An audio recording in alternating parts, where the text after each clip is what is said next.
Sa harap ng buong bayan, sumabog ang sigaw ng matandang tindera. Luther! Ang kapal ng mukha mo na magpakitang tao dito. Iniwan mo ang asawa mong umiiyak gabi-gabi. Para saan? Para sa kabit mo? Natahimik ang lahat. Si Luther na nakasuit. Mayabang ang tindig pero napalunok. Hindi ko siya iniwan. She wasn't pregnant. Drama lang niya yun. Nagtawanan ng ilan. Tama, Luther. Walang saysay yung babaeng yon. Pero bago siya makangiti, lumapit ang isang kasambahay ni Lola. Nanginginig pero matapang. Kung wala siyang dinadala noon, bakit akong tumulong maglinis ng dugo sa sahig? Bakit ka siya inakay papunta sa ospital?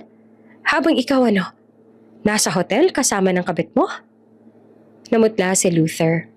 Humina ang tuhod niya, halos bumagsak. Ano?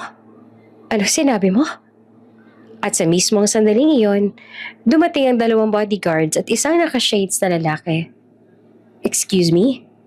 Where can I find Miss Amara Espenido Navarro? The jet is waiting.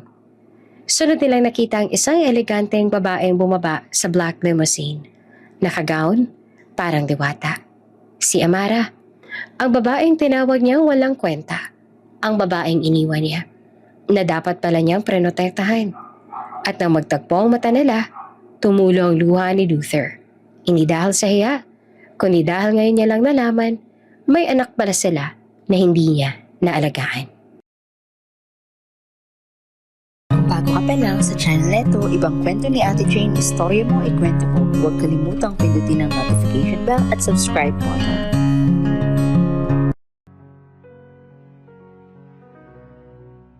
Tahimik ang buong bulwagan pero ramdam ang bigat ng hangin. Ang bawat tiktak ng orasan ay parang martilyo sa dibdib ni Amara. Nakatayo siya sa altar. Suot ang simpleng wedding gown na hiniram lang mula sa lumang baol ni Lola Esperanza. Maputi ang tela pero kupas na parang alaala ng panahong akala niya sapat ang kabutihan para mahalin. Sa ilalim ng belo nanginginig ang labi niya, hindi dahil sa lamig, kundi sa kaba na parang sumisiksik sa lalamunan niya. Inaalala kung bakit sila ngayon ikakasal. Pagbabalik tanaw, amoy alak, malamlam ang ilaw ng sala. Luther, tama na. Mahina niyang pakiusap, pero ang lalaki ay lasing, sugatan, at galit sa mundo.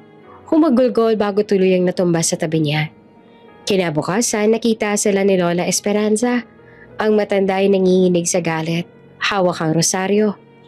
Panagutan mo yan, Luther. Hindi ko hahayaang masira ang dangal ng batang inaalagaan ko. At ayun na nga, 1 linggo lang, nakatakda na ang kasal.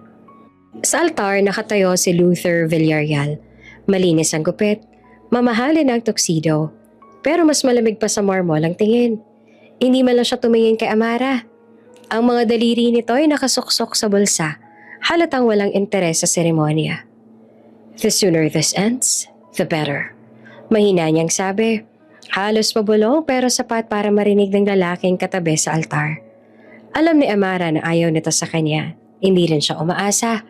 Ang kasal na ito ay hindi bunga ng pag-ibig, kundi ng kondisyon ng matandang si Lola Esperanza, ang babaeng tinuring niyang tunay na ina. Si Lola ang tumulong sa kanya noong panahong siya ay palaboy, walang tirahan at nakikitulog sa lumang kamalig ng mga Villarreal. Si Lola ang nagbigay sa kanya ng pagkain, ng sapatos at ng pangarap na pwede pa palang mahalin ang isang katulad niya.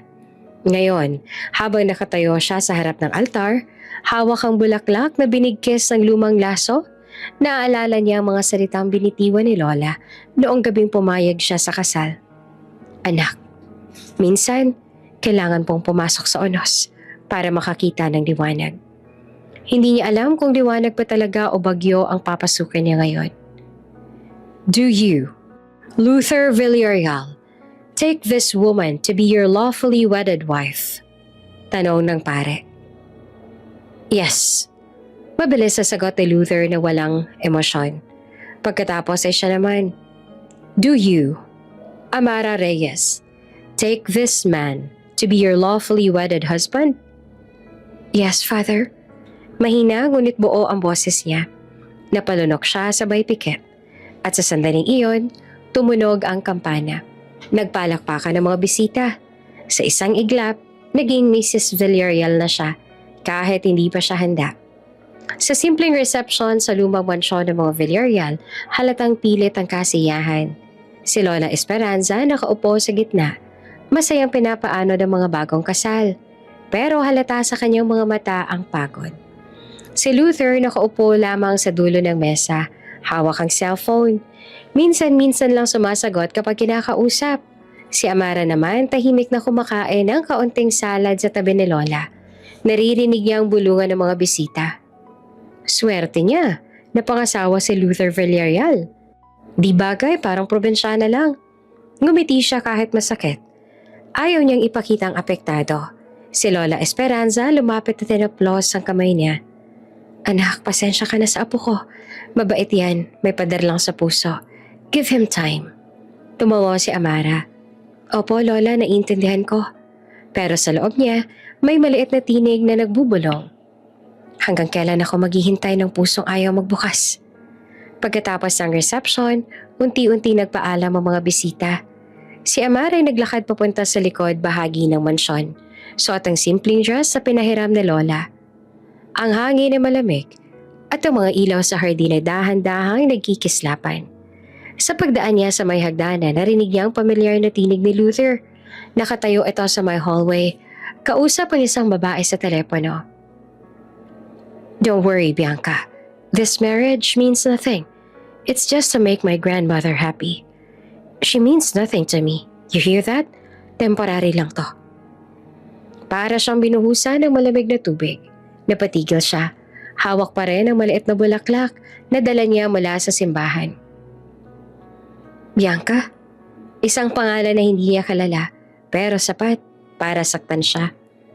Lumingon siya pero mabilis ding tumalikod at naglakad palayo. Ayaw niyang marinig pa. Ayaw niyang umiyak doon. Paglabas niya sa hardin, tumingala siya sa langit. Tahimik, walang bituin. Pinisil niya ang ring sa daliri. Maganda, maliwanag, pero ang bigat, parang bakal. Hindi ako iiyak ngayon. Mahina niyang sabi habang pinupunasan ang mata.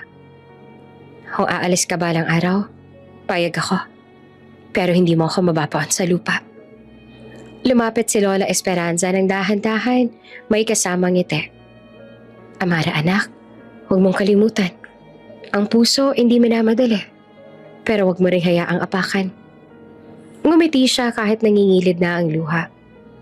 Opo Lola, kakayanin ko.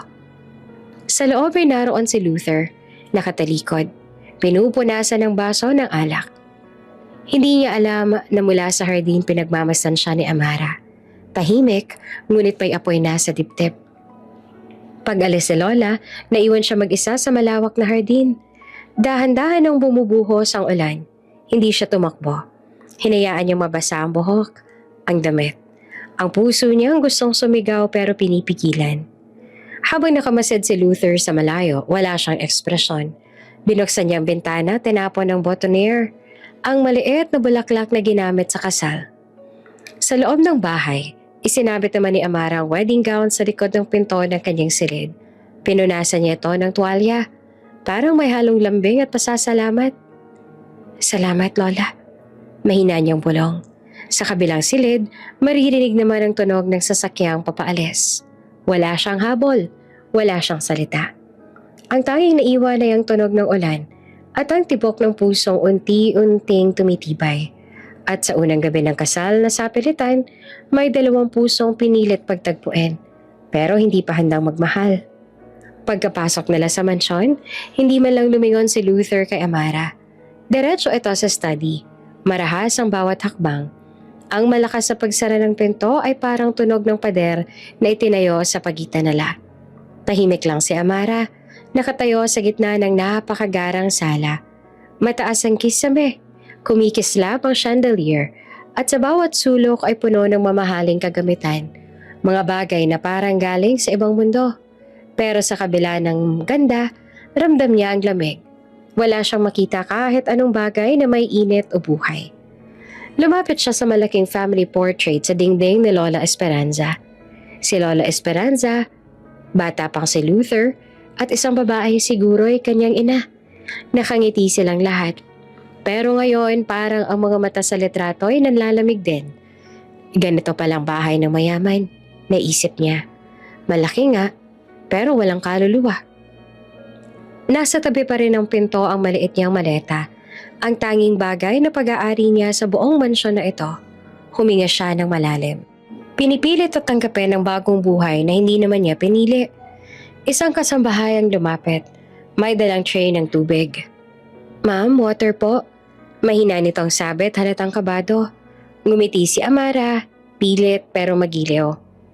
"Salamat ha, pero wag mo na akong tawaging ma'am, Amara na lang." Bago pa niya makuha ang baso, bumukas bigla ang pinto ng study. Lumabas si Luther, malamig ang mga mata. "Hindi mo kailangang paglingkuran," sabi niya sa maid. "Katulong ka rito, hindi prinsesa." Tumigil ang kasambahay, halos maluha sa hiya. Napayuko ito agad. Saglit na nagdilim ang paningin ni Amara. Pinilit niyang huminga ng maayos at ngumiti. "Okay lang ako." Mahinahon niyang sagot sa kasambahay. "Salamat sa tubig." Tumalikod ang maid. Mabilis na naglakad palayo. Naiwan silang dalawa sa gitna ng tahimik na sala. Ramdam ni Amara ang bigat ng tingin ni Luther. Hindi galit lang. May halong pagkamuhi. Parang gusto niyang iparamdam na hindi siya karapat-dapat huminga sa espasyong iyon. "Hindi ko naman hinihinga na tratuhin mo akong prinsesa." Mahinahon pero matatag na sabi ni Amara. "Respeto lang sana." Tumawa si Luther. Walang kahit bahid ng saya. "Respeto?" Ulit niya. May ngiti ng pangungot siya. "You think you earned that?" Humakbang siya palapit. "Pinagbigyan lang natin si Lola. Kung hindi niya ako pinilit, sa tingin mo ba titingnan pa kita kahit isang beses?" Parang sinampal si Amara ng mga salita. Pero hindi siya umatras. Huminga siya ng malalim, pinisil ang palad. "Hindi ko rin hininga ang buhay na to," sagot niya. "Hindi ako nagmakaawa. Minahal ko ang lola mo, hindi ang yaman mo." "Then sana minahal mo rin ang lugar mo." Balik ni Luther na malamig. "Don't act like you belong here." Tahimik. Tanging tektak ng oras sana maririnig. Pinagmasdan ni Amara ang mukha ng lalaki. Perpekto, pero walang emosyon. Lumapit siya ng kaunti hanggang halos magtama ang mga mata nila. "Hindi ko kailangang magmakaawa para magmukhang tao," bulong niya. "One day, hindi mo na kailangang umastang mataas. Reality will humble you." Tumalikod siya at iniwan itong tulala. Hawak pa rin ang basong may whiskey. Umakyat si Amara sa hagdan. Bawat akbang ay mabigat pero buo ang loob. Sa dulo ng hallway, binuksan niya ang kwartong inihanda ni Lola Esperanza para sa kanya. Maliit lang ito kumpara sa iba, pero maaliwalas at may kortinang kulay krema at maliit na bintanang tanaw ang hardin. Binuksan niya ang bintana. Sumalubong malamig na hangin ng gabi. Sa malayo, tanaw niya ang mga ilaw ng lungsod. Parang mga bituing malapit pero hindi abot. Ang hirap pumasok sa buhay ng taong may saradong pinto. Bulong niya sa sarili. Inalis niya ang hikaw, maingat na nilapag sa dresser. Kinuha niya ang singsing sa daliri at tinitigan ng matagal. Maganda, mamahalin, pero parang bigat ng kadena. "Hindi ako aalis," mahinang sabi niya. "Hindi pa ngayon."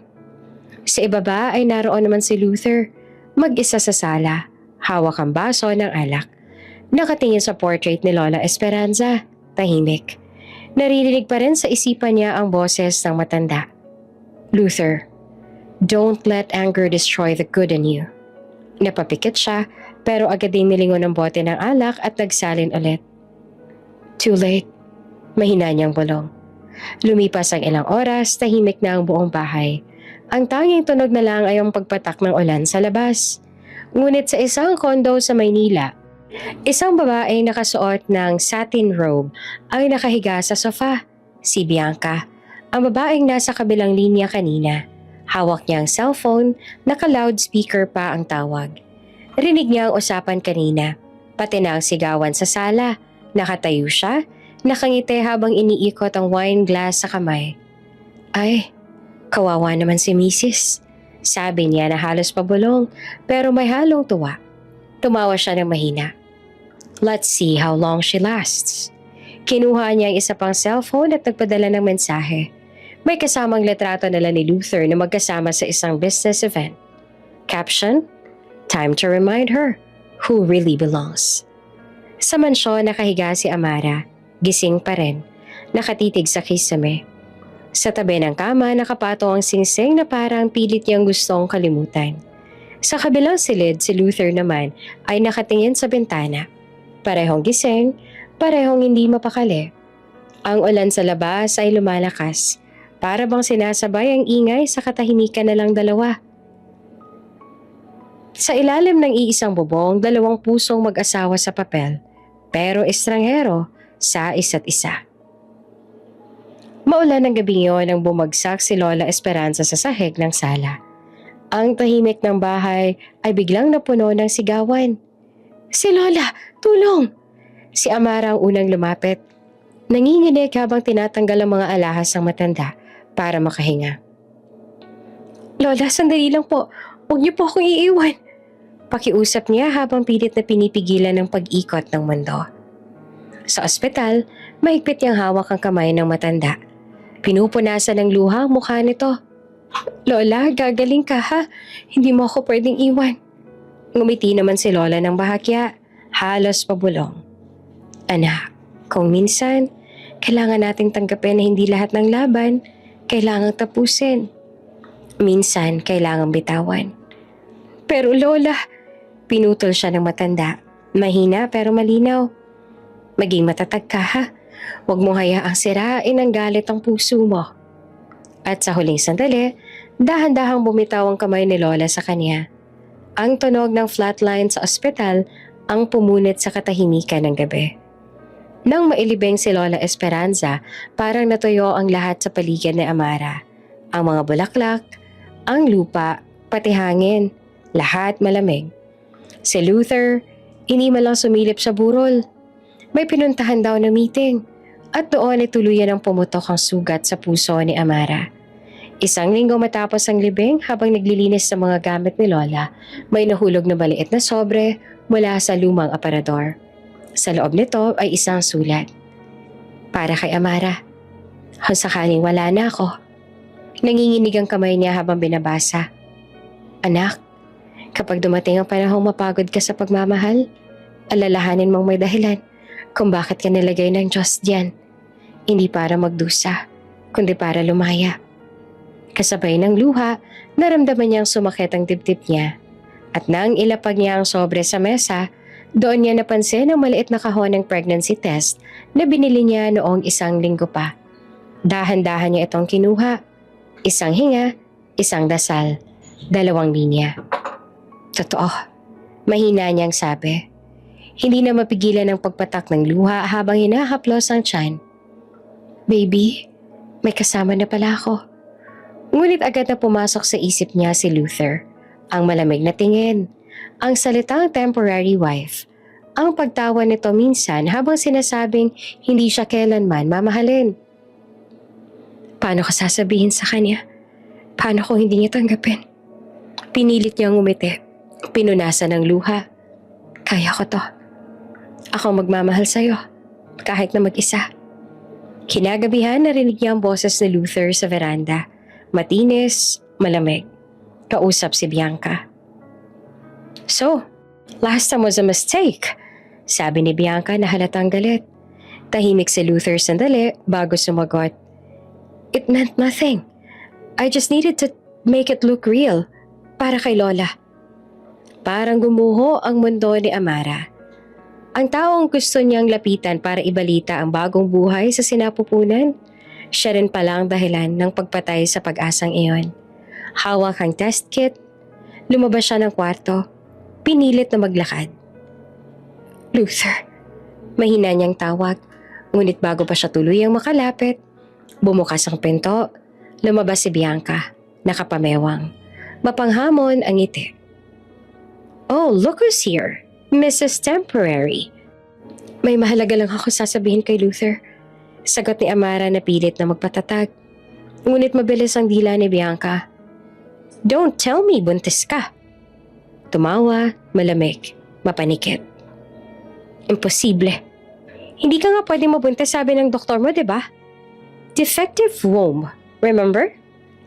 Parang binuhusan naman ng yelo si Amara. Nanigas siya sa kinatatayuan, hawak ang tiyan, nanginginig. Tumingin siya kay Luther. Umaasang ipagtatanggol ito, kahit isang salita ng depensa. Ngunit si Luther, tahimik lang. Walang imik, walang reaksyon. At sa katahimikang iyon, tuluyan ang nabasag ang puso niya. Luther, mahina niyang tawag na nanginginig ang boses. Ngunit hindi siya sinagot. Sa labas, bumuhos ang ulan. At sa bawat patak ng tubig sa bubong ng mansyon, parang kasabay ang pagtangis ng dalawang pusong parehas na nawalan, ng isang gabay, ng isang anak, at ng pagkakataong sana'y magpatawad bago mahuli ang lahat. Mabilis ang tibok ng puso ni Amara habang nakahawak sa tiyan. Ramdam niya ang malamig na pawis sa noo. At bawat paghinga ay parang pag-akyat sa bundok. Please, huwag ngayon baby. Huwag ngayon. Nanginginig yung bulong. Halos hindi makatingin sa dugo na unti-unting dumadalay sa sahig. Anong drama na naman yan? Malamig na tanong ni Luther mula sa gilid ng sala. Nakakunot ang noo niya, halatang gulong-gulo, pero hindi pa rin lumalapit. Si Bianca nakatayo sa tabi, nag-cross ng braso at tumaas ang kilay. Baka nai-stress lang siya kasi gusto niya magpanggap na buntis. Napaka-classic. Napatingin si Amara. Halos wala ng lakas pero pinilit magsalita. Hindi ako nagpapanggap. Mahina pero buo ang boses niya. May baby ako. Sandaling natahimik ang buong paligid. Tumigil si Luther sa paghinga at si Bianca ay napakunot ang noo pero agad ding tumawa. Pilit. Buntis? Hindi nga pwede yan. Hindi ba sabi ng doktor mo? Bianca, stop! Mabilis ang boses ni Luther. Pero hindi pa rin niya nalapitan si Amara. Are you sure? Tanong niya na halatang nag-aalangan. O gusto mo lang ng atensyon? Hindi na nakasagot si Amara. Biglang sumakit ng todo ang tiyan niya. Halos mapahawak pa siya sa dingding. Umagos ang dugo sa hita niya. Marami, mainit at nakakatakot. Luther, halos pawalong niyang tawag. Help me. Sakalang kumilos si Luther. Nang makita niyang dugo ay parang may sumabog sa dibdib niya. Amara! Sigaw niya sabay takbo at salo sa kanya bago pa siya bumagsak. Dinala niya ito sa sofa at nanginginig ang mga kamay. Call the doctor! Now! Sigaw niya sa mga kasambahay na nagsilabasan sa takot. Si Bianca naman nananatiling nakatayo sa gilid. Nakatitig lang. May bakas ang pagkabigla sa mukha pero hindi mawala ang ines sa mata. Kung buntis nga siya. Mahina niyang sabi na halos sarili lang naririnig. Kawawa naman. Sa ospital ay malamig ang puting ilaw. Nakahiga si Amara. Maputla, nakakabit sa swero. Mahina ang paghinga niya at sa bawat tunog ng makina, parang binibilang ang tibok ng puso niya. Nakatayo si Luther sa labas ng salid, hawak ang noo. Parang gusto niyang murahin ang sarili. Hindi siya mapakali. Bumukas ang pinto ng ICU, lumabas ang doktor, seryoso ang mukha. Mr. Villarreal, sabi nito na mabigat ang tinig. We did everything we could. Napaangat ang tingin ni Luther. Anong ibig mo sabihin? The pregnancy didn't survive. Mahinahon pero diretso ang sagot. She lost the baby due to stress and emotional shock. The body couldn't hold it anymore. Nanatiling tahimik si Luther, parang walang marinig, parang walang maramdaman. Pagpasok niya sa silid, nakatingin lang si Amara sa kisame. Tahimik, walang luha sa una. Hanggang sa biglang tumulo ang isa, sunod-sunod na. Baby ko. Mahina niyang bulong, halos hindi na marinig. Sorry, hindi ka na nakaligtas. Nilapitan siya ni Luther. Gusto niyang magsalita. Pero hindi niya alam kung paano. Ilang sandali silang parehong tahimik hanggang sa tuluyan ng tumalikod si Amara. Ako na lang sana, sabi niya ng mahina. Kung pwede ako na lang. Nagpatuloy lang ang pagpatak ng luha niya. Sa labas ng kwarto naroon si Bianca. Nakaupo sa bench nang dumaan si Luther. Napatingin siya dito, pilit ang ngiti. I'm sorry. Sabi niya pero halatang hindi totoo. Hindi ko akalaing totoo pala yung sinasabi niya. Pero imbes na sagutin, tinitigan lang siya ni Luther. Malamig, walang sinabi. Pero halata sa mga mata na may galit. Kung hindi ka sana nakisawsaw. Bulong niya na halos pabulong lang pero sapat na para marinig ni Bianca. Excuse me? Natawa si Bianca pero halata ang tensyon. You think kasalanan ko to? Wala akong sinabing ganon. Lumapit siya na mababa ang boses. Pero kung hindi ka sana lagi nandito, baka hindi siya natakot. Baka hindi siya na-stress. Tahimik si Bianca. Saglit niyang tiningnan ng sahig tapos ay ngumiti ulit pero pilit. Alam mo, Luther, hindi mo kailangang sisihin ako para lang gumaan ang loob mo. Hindi naman sumagot si Luther. Umalis siya. Iniwan itong nakatingin lang sa likod niya. Kinagabihan, nagising si Amara. Tahimik sa loob ng kwarto sa ospital. May buwan na sumisilip sa bintana. At ang puting kortina ay dahan-dahang umuugoy. Hinaplos niya ang tiyan niya, pero wala na. Wala nang kahit anong maramdaman. Sa mesa sa tabi niya may mga bulaklak at prutas. Walang card, walang pangalan. Napangiti siya na mapait. Kahit sa pagkawala mo anak, ako pa rin mag-isa. Sa pinto, tahimik na dumating si Luther. Dalang maliit na stuffed toy. Regalo sana sa magiging anak nila. Amara, mahinang tawag niya. Hindi siya lumingon. Bakit ka pa nandito? Tanong niya na tuwidang tingin sa labas ng bintana. Wala ka namang dapat alalahanin. Temporary lang, diba? Napayuko si Luther. Hindi agad nakasagot. I didn't mean this to happen. Pero nangyari. Putol niya sabay lingon. At wala kang ginawa para pigilan. Tahimik ulit. Ilang segundo lang pero parang oras ang lumipas. Tinitigan ni Luther ang kamay niya. Nanginginig. I'm sorry. Napatawa si Amara. Mahina pero masakit. Huli na. Hindi lahat ng sorry nakakabuhay ng patay. Hindi na muli nagsalita si Luther. Tumalikod siya. Naglakad palabas ng silid. Pagkasala ng pinto, tuluyan ang bumuhos ang luha ni Amara. Sa hallway, naghintay si Bianca. So, tanong niya na may halong ka ba? At pagtatago ng ngiti. Okay na siya? Tumingin si Luther sa kanya. Malamig, tahimik at may bigat sa mga mata. Umalis ka muna sa bahay. Sabi niya ng diretso. Ayoko makita ka kahit isang araw. Luther, umalis ka. Putol niya na halos pabulong pero matalim. Dahil sa ginawa mo, hindi lang siyang nawalan. At habang naglalakad siya palayo, naiwan si Bianca, hindi makakilos, hindi makaimik. Sa unang pagkakataon, siya naman ang natigilan. Dahil alam niyang kahit anong mangyari, may hindi na mababalik. Tahimik ang biyahe pa uwi. Sa loob ng sasakyan, walang inikan. Si Amara nakatanaw sa labas, pilit pinipigilan ng luha. Si Luther naman hawak ang manibela, pero parang hindi alam kung saan siya dapat tumingin. Ang bawat liko ng daan, parang mas naglalayo sa kanila kaysa nagdadala pa uwi. Pagdating sa mansyon, agad siyang bumaba.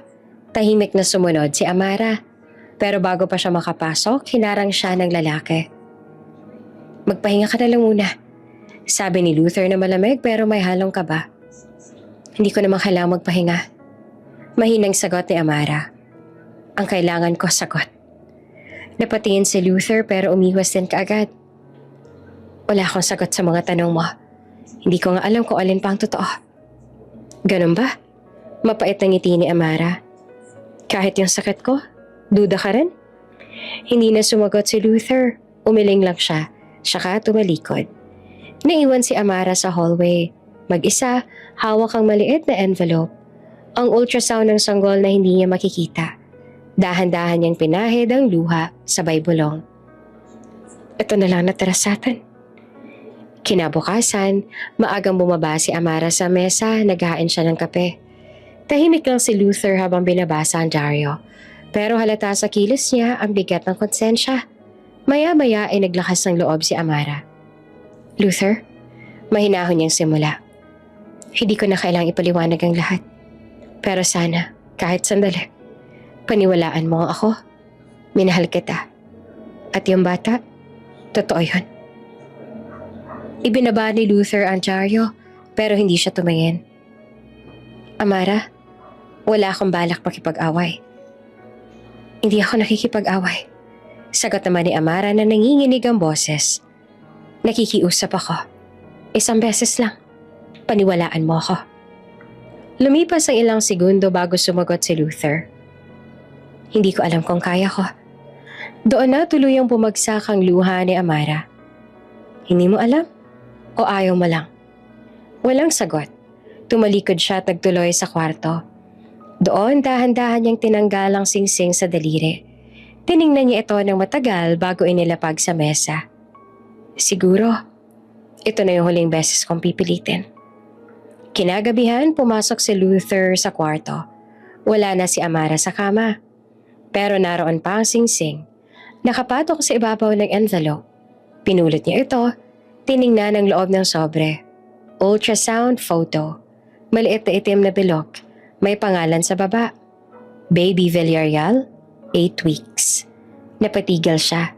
Bumilis ang tibok ng puso niya habang paulit-ulit na binabasa ang papel. Baby Villarreal. Bulong niya. Halos hindi siya makapaniwala. Parang bigla namang nanikip ang dibdib niya. Mabilis siyang lumabas ng kwarto. Hinanap si Amara sa buong mansyon. Sa kusina, sa hardin, sa veranda. Pero wala na. Ang mga kasambahay tahimik lang na nagkakatinginan. Umalis po siya, sir. Sabi ng isa. May bitbit na maleta. Sabi niya, wag nang hanapin. Napatigil si Luther. Hindi niya alam kung tatakbo ba o luluhod. Sa unang pagkakataon, naramdaman niya kung gaanong kabigat ang mga salitang binitawan niya noon. Lumapit siya sa bintana. Tanaw ang daan palabas ng gate. Sa labas, umuulan na naman na parang noong una lang silang nagkita. At sa bawat patak ng ulan, bumabalik sa isip niya ang mga sandaling tinanggihan niya ang tanging taong nagtiwala sa kanya. Sa mesa, nakalapag pa rin ang singsing. Dahan-dahan niya itong pinulot. Hawak-hawak habang pumikit.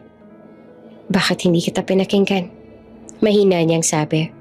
Sa kabilang banda, sakay ng bus si Amara. Nakatingin sa madilim na langit. Sa tabi niya, nakapatong sa bagang isang maliit na lalagyan ng ultrasound photo. Tanging alaala ng anak na hindi niya na makikita.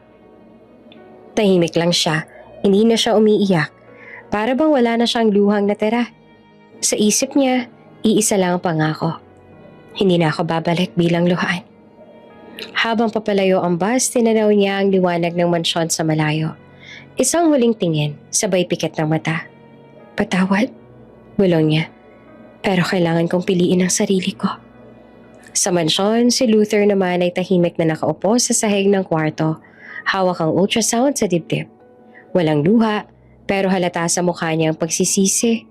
Sa wakas, naiintindihan niya na kung gaano niyang kamahal si Amara. Pero huli na. Habang tinitingnan niya ang larawan, may biglang pumasok na tawag sa telepono. Ang sekretarya niya. Sir, may iniwan pong dokumento si Mrs. Villarreal. Annulment papers po. Napahawak siya sa sentido. Tuluyan ang bumigay ang mga tuhod niya. At sa labas ng bintana, patuloy ang ulan. Parang sinasabi ng langit na minsan, kahit anong pagsisisi, hindi na kayang habulin ang huling bus ng pag-ibig. Habang sa kabilang banda, bumababa si Amara sa bus station ng probinsya. Huminga siya ng malalim, sariwang hangin, amoy ng palay at lupa. Sa wakas, wala ng pader. Walang ingay ng syudad.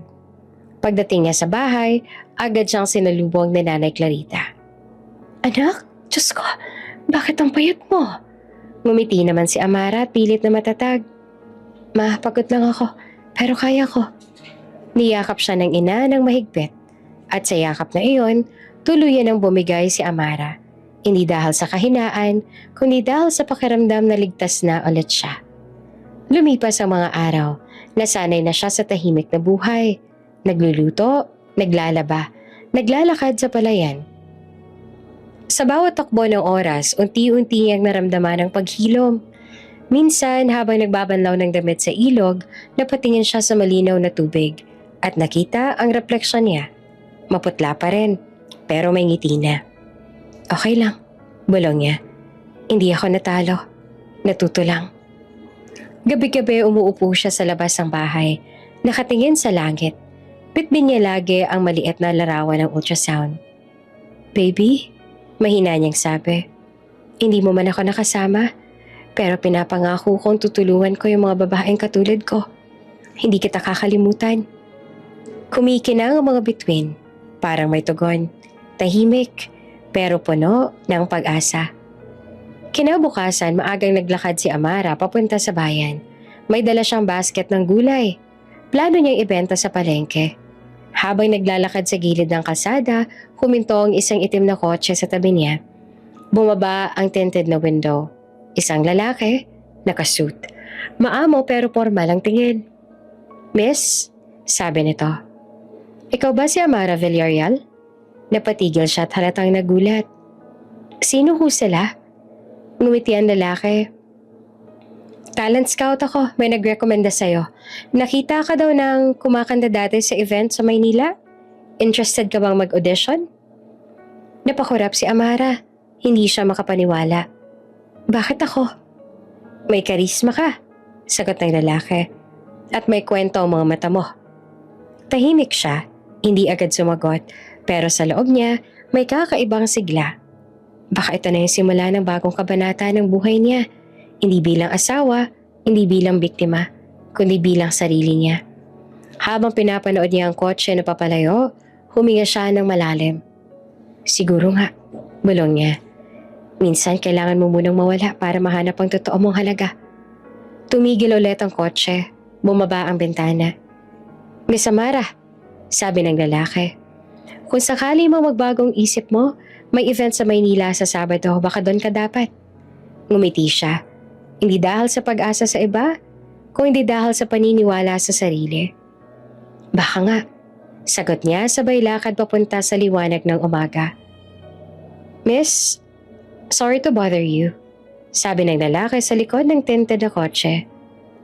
But have you ever considered modeling? Nalingon ni Amarang estranghero, hawak pa ang basket ng gulay. Modeling? Ako? Halos natawa siya. Ngumiti ang lalaki, kalmado pero seryoso. You have a unique presence. May kwentong mukha mo. Napangiti siya. Hindi sigurado kung pinagtitripan ba siya o totoo. Baka ho nagkakamali lang kayo. Sabi niya at bahagyang nahiya. Hindi ho ako marunong mag-pose. Marunong lang po ako maglaba. Sa kabilang gilid may vendor naman na nakarinig. Si Amara, modelo? Biro pa ng isa sabay tawa. Hindi ba yan taga-bundok? Baka sa palengke mo siya iparada.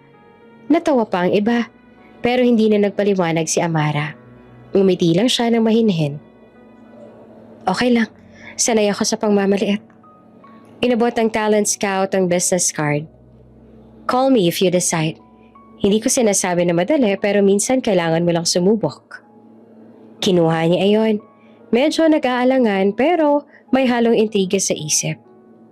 Salamat, mahina niyang sabi. Pag-uwi niya, nilapag niya ang basket sa lamesa. Tahimik lang ang bahay. Tinitigan niya ang maliit na card, makintab, may pangalan at logo ng agency. Parang panaginip. Bulong niya. Binalikan niya sa isip ang mga sinabi ni Luther noon. You don't belong in my world. Ngayon baka nga totoo. Pero baka rin may sariling mundo siya na mas maganda. Kinagabihan dumungaw si Nanay Clarita sa kwarto niya. Anak, sabi nito.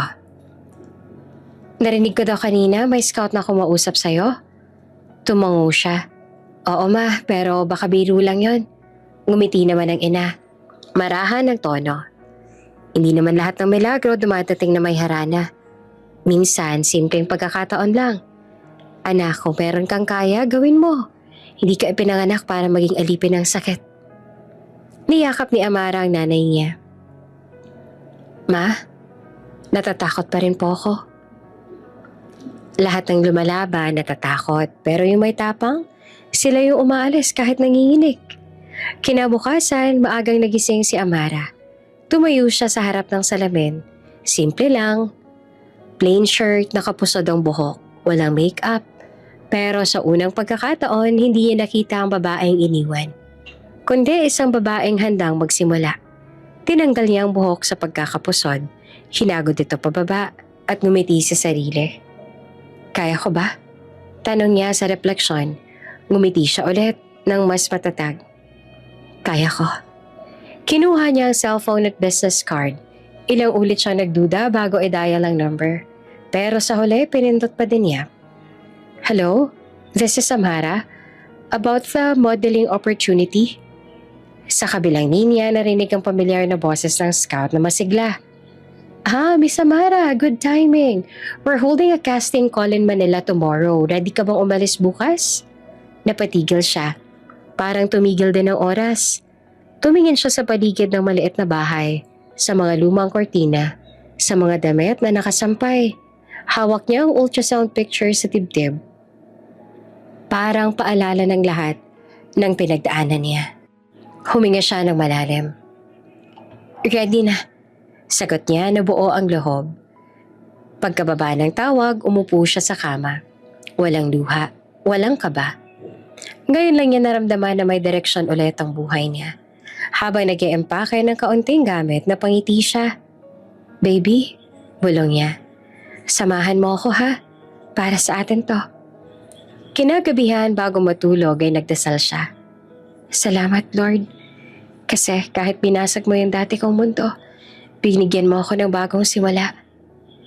Sa kabilang banda ng probinsya, habang tulog ang lahat, sumilip sa bintana ang buwan. Tila ba ito'y nakangiti sa kanya.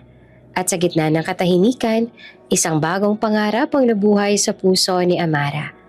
Hindi para ipakita sa iba, kundi para patunayan sa sarili niya na kaya niyang bumangon ng mag-isa. Kinabukasan, bitbit ang maliit na maleta, umalis siya ng bahay. Habang naglalakad papuntang bus station ay may batang lumapit. Ate Amara, saan ka pupunta? Ngumiti siya. Sa lugar kung saan magsisimula ulit ang buhay ko. Sumakay siya sa bus. Sa likod ng bintana, unti-unting nawala ang tanawin ng probinsya. Sa harap naman, Maynila, ang simula ng bagong mundo. Pagdating ni Amara sa Maynila, halos mabingi siya sa ingay ng lungsod. Mga busina, ilaw, billboard at mga taong nagmamadali. Nakatayo siya sa sidewalk, hawak ang maliit na maleta. Ang lakat pala talaga ng Maynila, no? Bulong niya na halong takot at tuwa. Habang naglalakad papunta sa modeling agency, tinitingnan niya ang billboard. Mga babaeng matangkad, confident at makintab ang balat. Hindi ako kagaya nila, sabi niya sa isip. Pero siguro, may lugar din ako dito. Pagpasok niya sa agency hall, puno ng mga modelo. Lahat nakasuot ng designer clothes. May dalang makeup kit. May sariling glam team. Siya lang ang nakasimple na puting blouse at jeans. May alikabok pa sa sapatos. Narinig niya ang bulungan. Sino yun? Baka runner lang. Pero hindi siya nagpapahalata. Huminga siya ng malalim. I came here to fight. Mahina niyang sabi pero buo ang loob. Tinawag ang pangalan niya para sa casting. Pagharap niya sa tatlong judge, malamig ang mga tingin. Turn around, sabi ng babae sa gitna. Sumunod siya. Walk.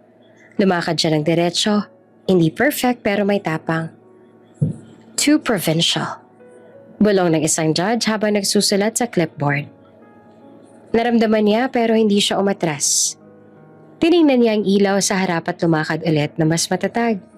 May isang judge na isang lalaki na medyo tahimik. Tumingin ng matagal. She has raw power, sabi niya. Something different. She walks like she has something to prove. Napatingin si Amara. Hindi niya alam kung papaano, pero parang unang beses siyang pinansin dahil sa kung sino siya. Hindi dahil sa kakulangan niya. Name? Tanong ng direktor. Amara Villar?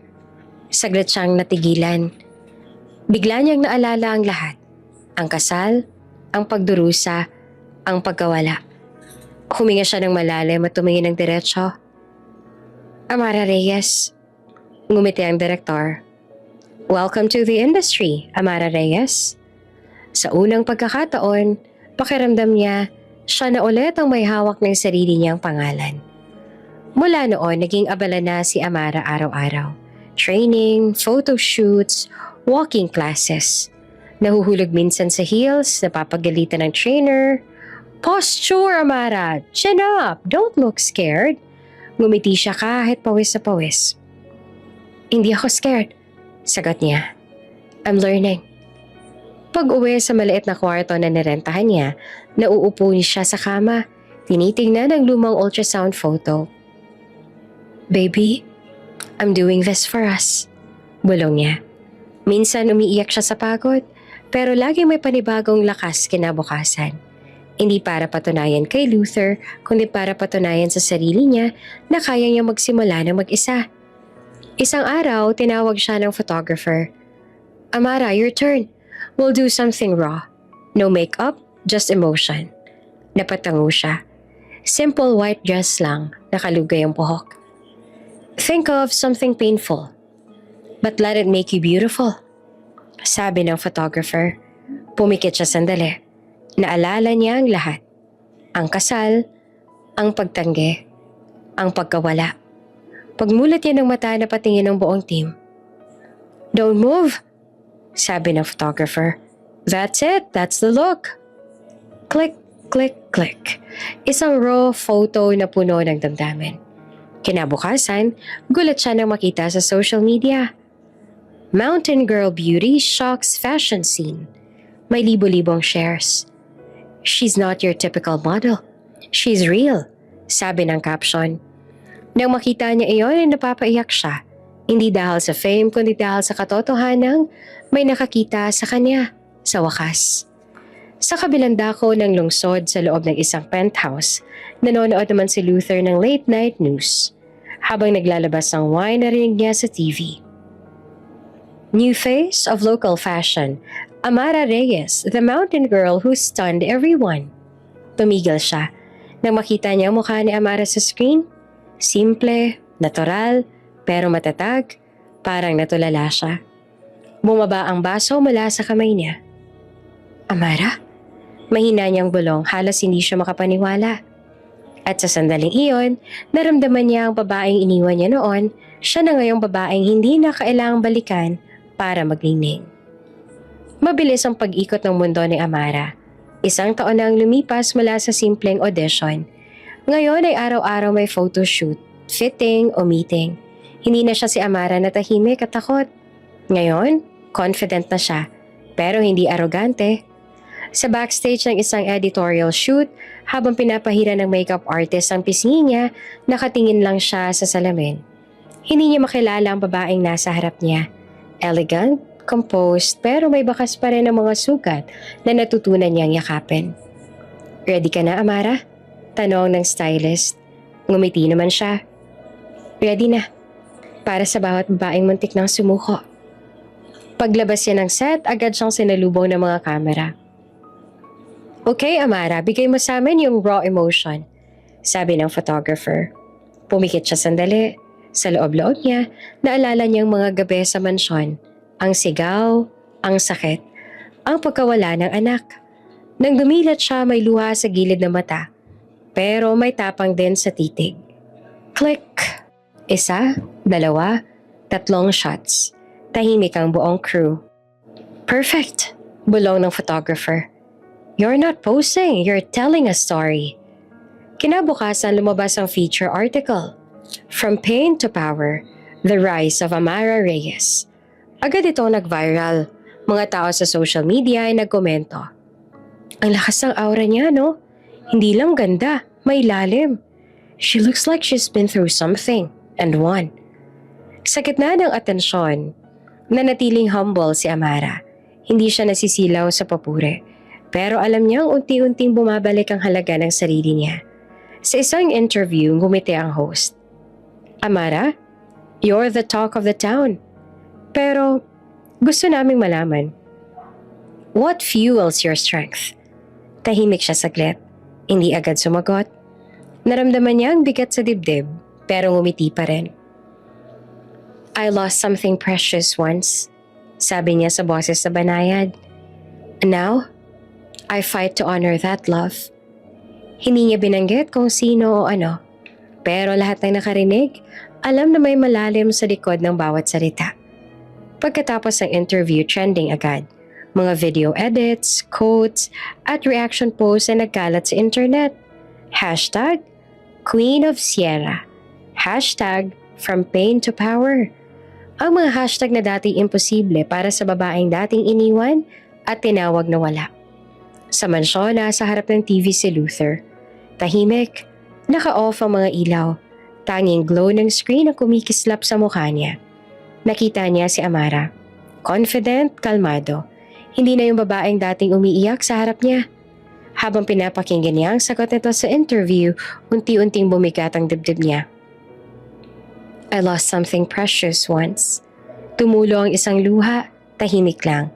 Hindi dahil sa inggit, kundi dahil ngayon lang niya tuluyang naramdaman ang bigat ng mga salitang sinayang niya noon. Kinabukasan sa studio, panibagong photoshoot ulit. Pagkatapos ng huling set, may lumapit na assistant, bitbit ang malaking bouquet ng mga white peonies at lilac tulips. Paborito niyang bulaklak iyon. Miss Amara, para daw sa inyo. Nagulat siya. Ha? Wala naman ako inaasahan. Ngumiti ang assistant. Walang pangalan pero may card po. Binasa niya. To the woman who turned pain into power. A.N. Napakunot ang noon niya. A.N.? Bulong niya. Ngumiti ang makeup artist habang nag-aayos ng gamit. Baka secret admirer mo. Natatawa siya pero nagtataka. Wala akong time dyan pero ang sweet ah. Inamoy niya ang mga bulaklak. Mabango, presko, parang may kasamang mensahe hindi lamang romansa, kundi paggalang. Samantala sa mansyon, hawak pa rin ni Luther ang tablet. Tinitingnan ng trending post ni Amara na may caption na, To every woman who was told she couldn't, this is for you. Napatitig siya sa litrato. Siya yung babaeng sa simpleng white dress, nakangiti sa araw. May peace sa mata. Ngayon niya lang nakita ang ganitong klaseng ngiti sa kanya. Ngiting hindi na para sa kanya. Maya-maya pumasok si Bianca, naka-night dress pa. Luther, nanonood ka pa rin ng babaeng yon? Hindi siya sumagot. Pero nang mapansin ni Bianca ang bouquet sa TV screen na pataas ang kilay. A.N.? Wow, may bago na pala siya. Malamig na tumingin si Luther. Umalis ka nga. Ha? Bakit? Umalis ka, Bianca. Tahimik na lumabas si Bianca, halatang ines. Si Luther naman nanatiling nakatulala sa litrato ni Amara. Sa bawat tingin niya, mas lalo niyang nakita kung gaano na siya naging bulag noon. Sa studio, tahimik si Amara habang nilalagay ang card sa bag niya. Hindi niya alam kung bakit, pero ramdam niyang may kakaibang koneksyon sa likod ng simpleng mensahe. Bago umalis, tinawag siya ng manager. Amara, may gusto makipag-collab sa'yo. International brand, big opportunity to. Ngumiti siya pero kalmado. Kung para sa akin, darating. Pero ayokong kalimutan kung sino ako. Sabay silang naglakad palabas. Sa labas ng building, humangin. Ang bulaklak sa kamay niya ay tila sumasabay sa bawat paghinga niya. Habang sumasakay siya ng sasakyan, tumingin siya sa city lights. To the woman who turned pain into power. Binasa niyang muli. Napangiti siya, pero hindi na siya nagtanong kung sino. Siguro hindi ko naman na kailangang malaman kung sino si A.N. Mahina niyang sabi. Ang mahalaga, marunong ako magpasalamat. Kahit sa mga taong hindi ko pa kilala. Sa dulo ng gabi, isang lalaki nakasuot ng dark suit ang nakatayo sa tuktok ng rooftop ng hotel kung saan ginanap ang shoot. Hawak niya ang telepono. Nakasave ang pangalan. Amara Reyes. Tinignan niya ang mga bulaklak na pareho ng pinadala niya. Ngumiti siya, sabay bulong. It's time she knows who I am. At sa kabilang dulo ng syudad, si Luther, tahimik lang sa dilim ng kanyang study. Hawak ang parehong note na pinadala ni A.N. At doon nagsimulang magtanaw ang isip niya. Sino ang lalaking yon? Sa buhay ng babaeng minsan ang pinabayaan? Tahimik ang studio nang matapos ang shoot ni Amara. Pawis, pagod, pero glowing ang mukha niya sa ilaw ng mga kamera. Nang lumapit ang production assistant, may dala itong malaking bouquet ng white lilies at blue roses. Miss Amara, may nagpadala po ulit? Napakunot siya ng noo. Ulit? Tumango ang assistant. Sabay abot ng card. Parehong handwriting. Simple, pero elegante. To the woman who reminds me of strength. A.N. Ngumiti siya, pero sa loob may kakaibang kaba. A.N.? Bulong niya. Hindi niya kilala ang sinumang may ganitong initials. Sa gilid, tinukso siya ng makeup artist. Uy, baka secret admirer mo na yan ah. Napailing lang si Amara. Wala akong oras sa love life, promise. Focus muna ako sa career. Pero nang maiwan siya mag-isa, hindi niya mapigilan titigan ng card. Parang may init sa dibdib niya. Sino kaya to? Kaibigan? Fan? O baka naman may connection sa nakaraan? Inipit niya ang card sa loob ng notebook at ngumiti na mahina. Kung sino ka man, salamat. Pero wag mo sana akong sanaying umaasa. Kinabukasan sa shooting ng isang perfume ad, naroon si Miguel, ang photographer na lagi niyang kashoot. Matagal na itong kasama sa industriya at parang kuya na rin sa kanya. Amara? Sabi ni Miguel habang inaayos ang ilaw. Ang ganda naman ng aura mo ngayon. In love? Napailing siya at natawa. Grabe ka naman, Kuya Miguel. Wala akong oras para dyan. Yung A.N. Sabay kindat ng lalaki. May kilig sa bulaklak na naman kahapon na. Napatingin si Amara sa lupa. Hindi ko nga alam kung sino yun eh. Baka taga-industry rin. Designer? Producer? Baka nga. Pilit na kalmado. Pero sa loob, may curiosity na hindi niya mapigilan. Samantala, sa isang malayong mansyon, nakaupo si Luther sa loob ng study room. Tahimik, tanging ilaw ng laptop ang lumiliwanag sa mukha niya. Sa screen, nakabukas ang isang online article. The Queen of Sierra, Amara Reyes, From Heartbreak to High Fashion. Nakatitig siya sa litrato ni Amara. Ang dating babaeng halos hindi makatingin sa kanya. Ngayon ay nakasuot na ng haute couture. Matapang ang mata. Ngunit hindi iyon ang nakapukaw sa kanya, kundi ang bouquet na nasa tabi ni Amara sa interview set. May card, may nakasulat na A.N. Tumaas ang kilay niya. A.N. Bulong niya na malamig ang tono pero may kirot sa ilalim. Tinawag niya ang assistant. Find out who's been sending flowers to Amara. Sir, just do it. Pagkaalis ng assistant, napabuntong hininga siya. Ayaw niyang aminin pero may peraso ng selos na hindi niya kayang itago. Hindi niya alam kung galit ba siya sa A.N. o sa sarili niya. Dahil ngayon niya lang naramdaman kung gaanong kalaki ang nawala sa kanya. Isang linggong lumipas, dumating ang malaking araw. Ang Imperial Fashion Gala. Isa ito sa pinaka-prestiyosong event sa industriya. At ngayong taon, unang beses na inimbitahan si Amara. Habang nasa dressing room, halatang kinakabahan siya. Suot niya ang gintong gown na may detalyeng parang sinag ng araw. Relax lang, Amara, sabi ng stylist. You deserve to be here. Ngumiti naman siya na mahina. Salamat ah, hindi ko akalaing makakarating ako rito. Paglabas niya sa stage, halos hindi siya makapaniwala. Mga flash ng camera, mga taong nakatingin sa kanya. She's stunning. Bulong ng isang fashion critic. She's different. Authentic. Lumapit ang host para sa interview. Amara, everyone's talking about your journey. Ano nagbigay sa'yo ng lakas para makarating dito? Huminga siya ng malalim, tsaka ngumiti. Siguro dahil minsan nawala ako. Pero dahil doon, natutunan kong hanapin ang sarili ko. I fight now to honor what I lost. Tumunog ang palakpakan. Sa audience, may mga luhang napahinto sa mga mata ng mga manonood. Ang mga kamera nakatutok lahat sa kanya. Ang babaeng minsang iniwan, ngayon ay tinitingala. Matapos ang event, bumalik siya sa table niya. Doon niya nakita ang waiter na may dalang maliit na sobre. Mrs. Pineda, may nagpaabot po. Binuksan niya. Sa loob ay may simpleng note lang. You looked stronger tonight than any diamond here. A.N. Napahawak siya sa dibdib. Ikaw na naman. Bulong niya na may halong tuwa at gulat. Ngunit bago pa siya makapag-isip, tinawag na siya ng manager. Amara, kailangan mo sa backstage, press photos. Nang umalis siya, hindi niya alam na sa kabilang dulo ng hall, Isang lalaki naka-black suit ang nakatingin. Nakangiti, hawak ang kopya ng note na kapareho ng ibinigay sa kanya. Kinagabihan sa condo unit niya, tinanggal niya ang makeup at tiningnan ang sarili sa salamin. Pagod pero maganda pa rin. Hawak niya ang note at napangiti siya. Sino ka ba, Ian? Bakit parang alam mo kung anong klaseng sakit ang pinagdaanan ko? Tumingin siya sa bintana. Sa labas ay mga ilaw ng syudad. Sa loob, tahimik ang puso. Pero salamat, bulong niya. Dahil kahit hindi kita kalala, pinapaalala mong may halaga pa rin ako.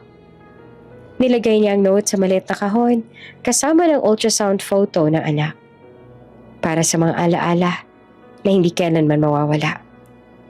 Lumipas ang ilang araw, isang luxury brand ang nag-imbita sa kanya para sa photoshoot sa isang private villa sa Tagaytay. Pagdating niya roon, ramdam niya agad ang ganda ng lugar, mga bulaklak, ilaw at tahimik na simoy ng hangin. Miss Amara, sabi ng staff. Our creative director just arrived. He insisted on meeting on you. Personally. Nagulat siya. Personal? Paglingon niya ay may lalaking papalapit. Matangkad, may confidence, nakaitim na suit. Mapait pero maginoon niyang ngiti. Hi, sabi nito sabay abot ng kamay. I'm Aiden Navarro. Natigilan si Amara. Aiden? Ngumiti naman si Aiden at tumango. Finally, the woman I've been writing to. Tumigil ang oras sa pagitan nila, tahimik. Narinig niya lang ang tibok ng puso niya. Bakit mo ako sinusulatan? Mahinahon niyang tanong. Because your story reminded me of mine, sagot ni Aiden. And because sometimes strangers see the strength we forget we have. Habang nakatitig si Amara kay Aiden, may kakaibang pakiramdam sa dibdib niya. Hindi takot, kundi kapayapaan. Sa unang pagkakataon, may lalaking tumingin sa kanya hindi bilang biktima, kundi bilang inspirasyon. At doon nagsimula ang bagong kabanata ng kanyang puso. Mainit ang araw nung bumalik si Amara sa Maynila. Sa pagbaba pa lang ng telepono, sinalubong na siya ng flash ng kamera. Mga reporter, nagsisigawan ng mga pangalan niya. Amara, one picture please. Amara, what's next for the Queen of Sierra? Ngumiti siya, sanay sa ganitong eksena. Ang dating tahimik na babae sa bundok, ngayon ay laman na ng bawat headline. Pero sa likod ng ngiti, ramdam niya ang bigat. Hindi ng takot, kundi ng mga alaala. Habang naglalakad palabas ng airport, napahinto siya. Sa gitna ng mga tao, may isang lalaking halos hindi na makilala. Payat, maputla, tila ilang araw na walang pahinga. Si Luther. Hawak nito ang isang bouquet ng puting lirio. Yung bulaklak na dati niyang paborito. Amara, mahina nitong sabi, halos hindi naman marinig sa ingay ng mga flash. Please, tahimik lang siya. Tumingin sandali. Sapat na para makita ang pagod at pagsisisi sa mga mata nito. Late ka. Mahinahon niyang sagot bago siya muling tumalikod. Hindi niya kailangang marinig ang mga dahilan. Noon pa man, lahat ng paliwanag ni Luther ay parang alon. Dumadaan, pero walang natitira. Pagdating sa sasakyan, huminga siya ng malalim. Are you okay, ma'am? Tanong ng assistant. Yeah, sagot niya. Just ghosts from the past. Kinagabihan sa hotel room niya, humarap siya sa salamin. Sa refleksyon, hindi niya makita ang dating babaeng laging umiiyak. Nakasuot siya ng eleganteng silk robe. Ang buhok ay nakapusod. Ang mata ay matatag. Ngunit sa isang sulok ng mesa, nakalapag ang bouquet na iniabot ni Luther. Hindi niya iyon tinapon. Nilagay lang niya roon parang paalala. Dumating ang tawag mula kay Aiden Navarro, ang Italian designer na unang nagbigay sa kanya ng big break. Amara, sabi ng lalaki sa kabilang linya na baritone ng boses, your shoot in Paris went viral. Milan wants you. Fly with me tomorrow? Tahimik siya sandali. Hindi agad nakasagot. Milan? Bulong niya. That's a big move. Yes, sagot ni Aiden. But you belong to big places now. I'll handle everything. Ngumiti siya. Halos maramdaman ang tibok ng puso niya. Okay, let's do it. Pagkababa ng tawag, tumingin siya ulit sa bouquet. Hindi niya alam kung bakit, pero parang biglang lumamig ang paligid. Kinabukasan, sa opisina ng fashion house, dumating si Luther. Walang paalam, nakasuot pa ng lumang suit. Halatang hindi na siya bahagi ng dating mundo. Sir, appointment po? Tanong ng guard. Please, I just need to talk to her. Sa loob ay abala naman si Amara sa fitting, nakasuot ng long ivory gown. Habang inaayos ng stylist ang laylayan, nang marinig ang ingay sa labas, nagtama ang kanilang paningin ni Luther. Amara, halos pabulong nito. Lumingon siya, pero hindi na siya umatras. Hindi na siya natitinag. Anong ginagawa mo dito? Sabi ni Amara.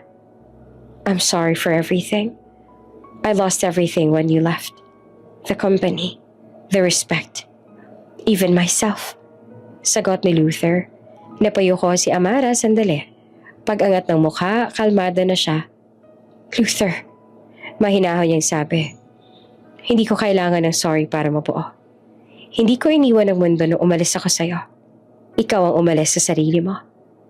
Natigilan si Luther. Kita sa mga mata niya ang guilt na matagal nang kinikimkim.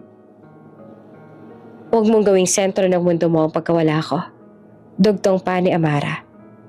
Ginamit mo ang pagmamahal ko noon para kontrolin ako. Pero ngayon, ginagamit ko ang sakit para lumaya. Tumulo ang luha sa pisngi ni Luther, pero pinunasan niya agad. You changed? Hindi, sagot ni Amara. Finally, naging totoo ako. Tahimik, tanging tunog ng kamera sa photoshoot area ang maririnig. Nang tumalikod siya ay parang tuluyang naglaho ang koneksyon ng nakaraan. Habang papalabas si Amara ng building, hinabol siya ng assistant. Ma'am, may tawag po, urgent. Kinuha niya ang phone, si Aiden ulit. Pack your things, sabi nito. The flight to Milan leaves at 6 in the morning. Napangiti siya. I'll be ready. Ngunit hindi niya alam sa labas ng building, narinig ni Luther ang usapan. Ang pangalan ni Eden Navarro ay parang kutsilyong dumula sa puso niya. Milan? Bulong nito habang pinagmamasdan ng papalayo ang sasakyan ni Amara. Kasama siya. Hindi niya alam kung selos ba o panik ang nararamdaman niya. Pero sa unang pagkakataon, alam niyang tuluyang mawawala si Amara. Hindi dahil sa distansya, kundi dahil pinili na nitong hindi na lumingon. Pag-uwi ni Amara sa kondo, inayos niya ang mga gamit. Sa gitna ng pag-impake, binuksan niya ang maliit na kahon kung saan nakatago ang lumang ultrasound photo ng anak niyang nawala. Hawak niya iyon, marahang pinunasan. We're leaving, baby. Bulong niya. Sa labas ng bintana, tanaw niya ang city lights sa Maynila. Ang mga ilaw na dati niyang pinangarap mula sa bundok. Ngayon, bahagi na siya nito. At sa kabilang dulo ng lungsod, si Luther ay nakatulala sa bote ng alak. Hawak ang telepono. Paulit-ulit na tinatawagan ng numerong hindi na sumasagot. Amara? Bulong niya, habang tumutulo ang luha sa pisngi. Don't go. Ngunit sa isip ni Amara, malinaw na ang sagot. Hindi na siya babalik sa mundo ng multo. Bukas, lilipad siya patungong Milan at doon magsisimula ang bagong laban. Habang inaayos ng assistant ang mga gamit sa flight, pumasok ang isang lalaking may dalang dokumento. Miss Amara, sabi nito, Mr. Navarro asked me to hand this to you personally. Binuksan niya ang sobre. Sa loob ay may plane ticket, kontrata at isang liham. For the woman who turned pain into art, let's conquer the world together. A.N. Ngumiti naman si Amara sabay bulong. Game. Mainit ang araw ng bumungad sa social media ang mga headline. Provincial scammer Amara Reyes niloko ang fashion world. Fake identity, fake receipts. Ang reyna ng Shera, peke pala. Sunod-sunod ang notifications, comments, shares. Sa studio habang nag-aayos ng buhok si Amara para sa shoot, biglang nagdilim ang mukha ng assistant. Ma'am, trending po kayo pero hindi maganda. Kinuha ni Amara ang phone. Nang makita ang mga edited photos, Mga peking kontrata, fake screenshots, pati lumang litrato niyang ginawa ng masamang caption. Parang may humigpit sa dibdib niya. Bianca. Mahina niyang sabi. Hindi pa rin siya tapos. Samantala sa kabilang dako naman ng syudad nakangiti si Bianca habang nakaupo sa cafe. Kaharap ang PR agent niya. I told you. Pag nabahira ng pangalan niya, tapos na siya. Sabi niya, sabay lagay ng shades. Sigurado ka bang walang makakabawi? Tanaw ng agent. Ngumiti naman si Bianca, kumpiyansa. Walang maniniwala sa probensya na laban sa pangalan ko. Pero ilang oras lang lumipas, dumating si Aiden Navarro. Galit at kalmado sa parehong oras. Bianca, malamig niyang sabi habang nilapag ang folder. Tama na to. Ngumiti pa rin siya pero ramdaman ka ba? Aiden, this is business. Alam mo naman, showbiz, fake receipts, edited photos, that's a crime. Ano bang pakialam mo, girlfriend mo ba siya? Sabay tawa ni Bianca. Tinitigan siya ni Aiden ng diretso sa mata. Hindi ko kailangang maging boyfriend para ipagtanggol ang tama. Kinabukasan, naglabas ng statement si Aiden sa media. There are malicious attempts to destroy an innocent woman's career. As someone who knows the truth, I will not stay silent. Kasabay niyon, naglabas din siya ng screenshots, CCTV footage at mga dokumentong nagpatunay na si Bianca mismo ang nagpa-edit at nagbayad ng trolls para sirain si Amara. Sumabog ang internet. Grabe, siya palang may gawa. Si Amara klase pa rin kahit ginigiba na. Queen behavior. Ang dating tahimik na babae mula bundok, ngayon ay simbolo na ng grace under fire.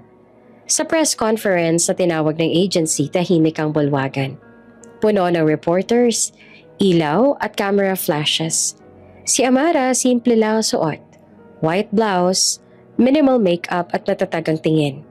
Sa tabi niya si Aiden tahimik lang, pero alerto. Miss Amara? Tanong ng reporter. Anong masasabi mo sa mga taong patuloy kang pinapapababa? Ngumiti siya, marahan pero may lakas. Kung sanay silang manira, sanay na rin akong bumangon. Hindi ko naman kailangang ipaliwanag ang katotohanan kasi kusa naman yung lumalabas kapag tumahimik ka at naghintay. Nagpalakpakan ng buong hall, may ilan pang huminga ng malalim, tila nadala na sa aura niya.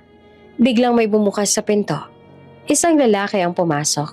Suot ang simpleng polo, may dala pang bandage sa kamay. Si Luther. Tahimik ang lahat. Naglakad siya papunta sa harap. Tumingin sa media at nagsalita. Ako si Luther Villarreal. Sabi niya na ang boses ay formal, pero bakas ang emosyon. I was once the man who called her a liar. Nagsimula ang bulungan sa crowd. Tumuloy siya. I'm here today not as her husband, but as a witness. I saw the original test results, the ultrasound, the pain she carried. I misjudged her once. Now won't let that happen again. Tahimik ang buong press. Si Amara hindi naman makapagsalita. Nakatitig lang kay Luther, hindi dahil sa galit kundi sa gulat. Lumapit si Aiden. Hinawakan ng kamay niya at marahan. You don't have to face this alone. Nilingon ni Amara si Aiden. Nagpasalamat sa mga mata. Ngunit sa gilid, nakita ni Luther ang eksenang iyon. Ang magkahawak nilang kamay, ang katahimikan sa pagitan nila. Kinabukasan naglabas ng statement ang court. Si Bianca ay papatawag para sa cyber libel at falsification of documents. Sa mga headlines naman, truth wins. Amara Espineida cleared of all accusations. Grace under fire, from scandal to symbol of strength. Sa mansyon ni Luther, mag-isa siyang nakaupo, hawak ang litrato nilang dalawa, tahimik. Siguro ito na yung karma ko, bulong niya. Sinira ko siya noon. At ngayon, siya nang bumubuo sa sarili niya. Sa penthouse si Aiden nakaupo si Amara, nakatanaw sa lungsod. Salamat, mahina niyang sabi. Kung wala ka, baka bumigay na naman ako. Ngumiti si Aiden.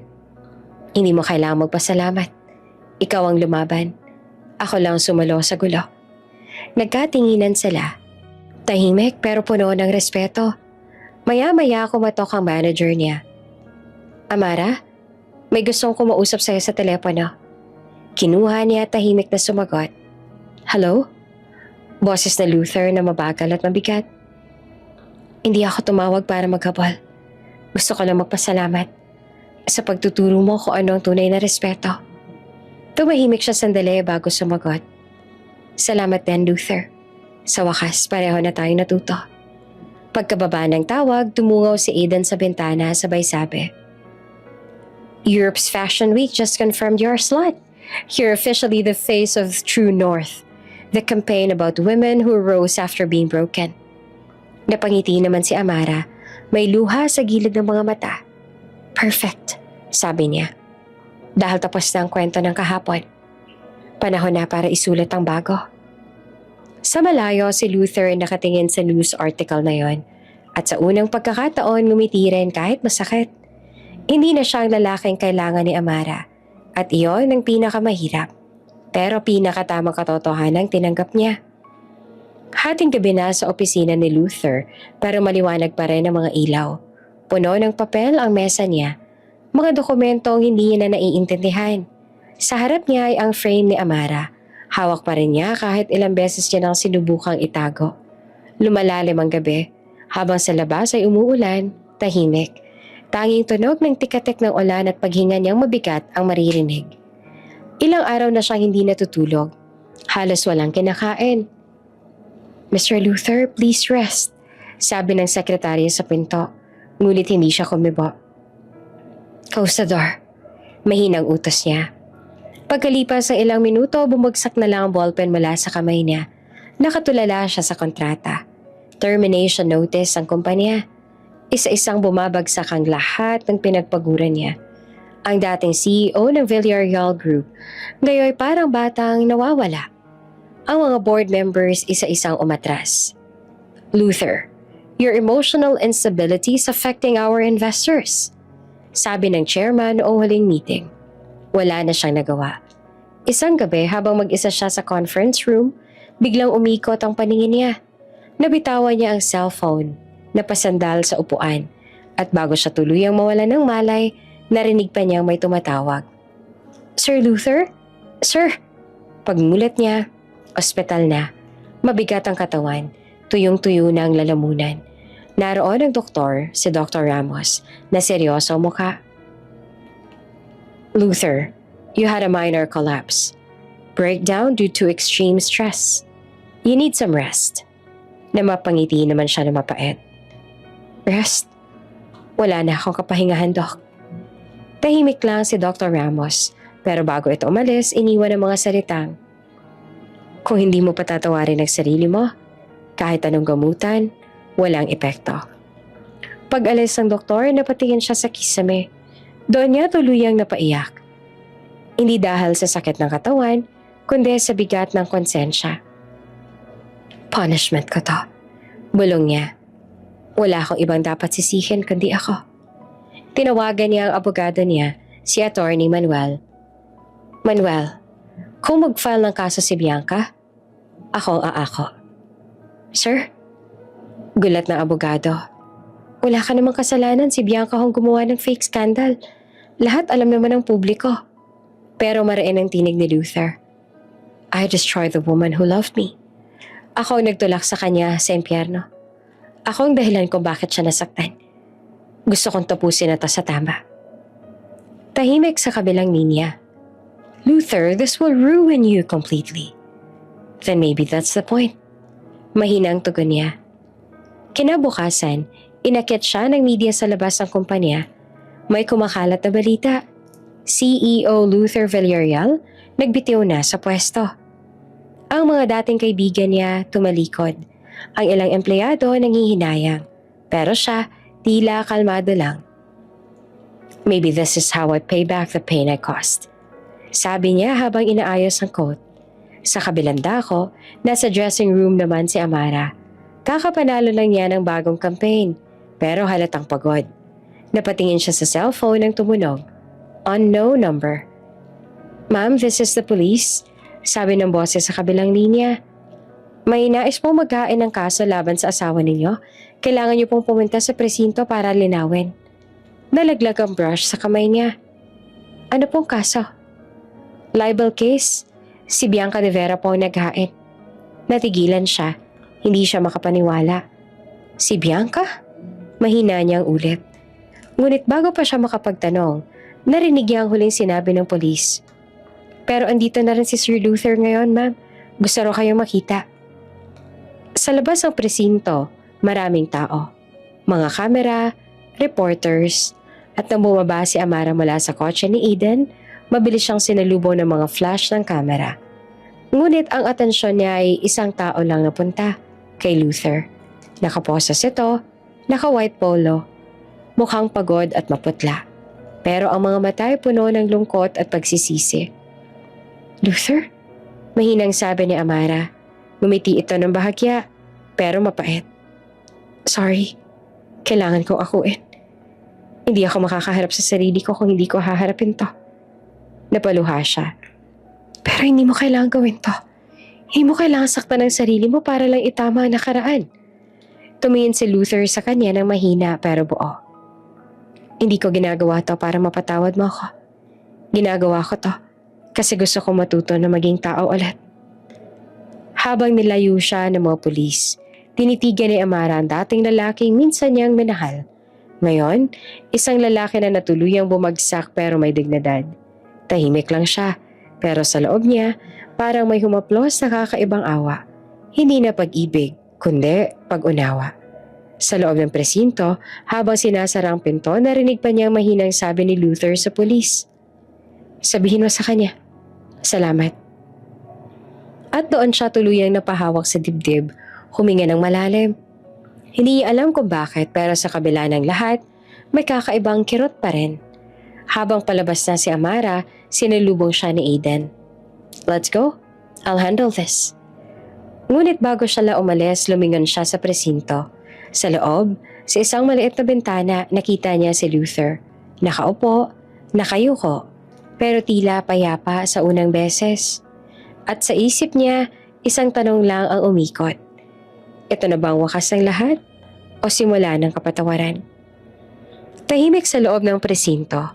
Ang ilaw ay mapurol, ang hangin ay malamig. Sa isang sulok nakaupo si Luther. Maputla, tila walang tulog. Pero may kakaibang katahimikan sa mukha. Pumasok si Amara, kasunod naman si Aiden at isang pulis. Nakatitig siya kay Luther. Parang hindi makapaniwala sa nakikita. Luther, mahina niyang tawag. Dahan-dahan itong tumingin, may bahagyang ngiti na halatang pilit. Amara, bulong niya. Ang tagal kong hinintay na matawag mo ulit yan. Lumapit siya. Huminto sa harap nito. Kita niya ang posa sa mga kamay at napahawak siya sa dibdib. Hindi sa galit, kundi sa awa at gulat. Bakit mo ginawa to? Tanong niya na halos pabulong. Umiling lang si Luther sabay ngiti, pero may luha sa gilid ng mata. Kasi, ikaw ang pinili kong ipagtanggol. For once, gusto kong maging tama. Gusto kong ipaglaban yung totoo. Ikaw. Luther. Amara. Patuloy pa nito. Mahina ang boses pero buo ang loob. Noong pinili mong ipaglaban si Lola noon, kahit alam mong matatalo ka, doon ka lang naintindihan ko anong ibig sabihin ng pag-ibig na may dangal. Ikaw ang tinuligsa ko, pinahiya ko, sinaktan ko. Pero sa dulo, ikaw pa rin yung lumalaban ng marangal. Napakagat ng labi si Amara. Pilit niyang pinipigilan ng luha pero unti-unti na rin siyang nadadala. Hindi ko kailangan maging takang, nakaposas para gumaan ang loob ko. Mahina niya namang sabi. Tahimik si Luther. Tumingin lang siya sa sahig. Parang tinatanggap ang bawat isa. Alam ko, pero kailangan ko makita to. Aniya, kailangan kong maramdaman ang bigat ng ginawa ko. Para kapag bumangon ako ulit, alam ko na hindi na mauulit yung pagkakamali. Umiling si Amara. Hindi ko po kayang panoorin kang ganyan. Hindi ako gumagantay, Luther. Hindi ako judge. Ngumiti naman ito na mapait. Hindi mo naman kailangang maging korte. Ikaw na mismo ang hatol ko. Sa tabi lumapit si Alden at ang abogado ni Amara. Ma'am, can you sign an affidavit to drop the complaint? Kung wala kang kaso, pwede na siyang i-release. Tumango naman si Amara. Sige, ihanda ninyo. Habang sinusulat niya ang pangalan sa papel, nanginginig ang kamay niya. Naramdaman niya ang bigat ng bawat letra. Sa isip niya, hindi lang ito perma. Ito ay pagbitaw sa galit, sa sakit, sa lahat ng nangyari. Pagkatapos pumirma, nilapitan siya ni Luther. Tapos na, Luther. Pwede ka na umuwi. Mahinahon niyang sabi, pero umiwas naman ang tingin si Luther. No? Napakunot ang noon niya. Ano? No. Ulit pa ni Luther. Let me finish what I started. This pain is mine. Hindi ako tatakbo sa responsibilidad. Hindi ako aalis hanggat hindi ko nararamdaman kung gaano kasakit maging ikaw. Hindi mo kailangang pahirapan ang sarili mo. Pero kailangan ko. Lumapit siya ng bahagya, halos magkadikit na sila ng mukha. Amara, kung aalis ako ngayon, parang wala nang lahat. Gusto ko managot.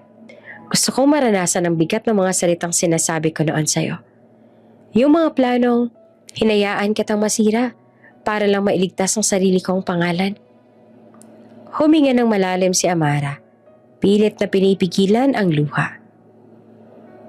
Hindi ko alam kung matatawag pa ba itong kabayanihan o kabaliwan. Ngumiti naman si Luther na mahina. Siguro pareho. Pero kung ito ang tanging paraan para mapatawad ko ang sarili ko, hayaan mong gawin ko. Tahimik silang dalawa. Sa labas, maririnig ang ulan na nagsisimula na namang bubuhos. Tumingin si Aiden kay Amara. Marahang bumulong. Let's go. Wala na tayong magagawa kung yan ang gusto niya. Ngunit nananatili lang siya roon. Tiningnan ni Luther ang lalaking minsang sinira siya. Pero ngayon, kusang bumababa para ayusin ang gulo. Luther, tawag niya bago umalis. Ano man ang gawin mo, sana sa dulo, piliin mong patawarin din ang sarili mo. Napangiti ito ng mahina, halos pabulong. Maybe, someday, paglabas si Amara ng presinto, agad siyang sinalubong ng mga kamera, reporters at flash ng ilaw. Hindi siya nagsalita kahit isang salita. Sumakay lang siya sa kotse ni Aiden. Tahimik habang sa salamin ng bintana ay natanaw pa niya si Luther sa loob. Nakayuko pero mukhang payapa. Sa isip niya paulit-ulit lang ang isang linya.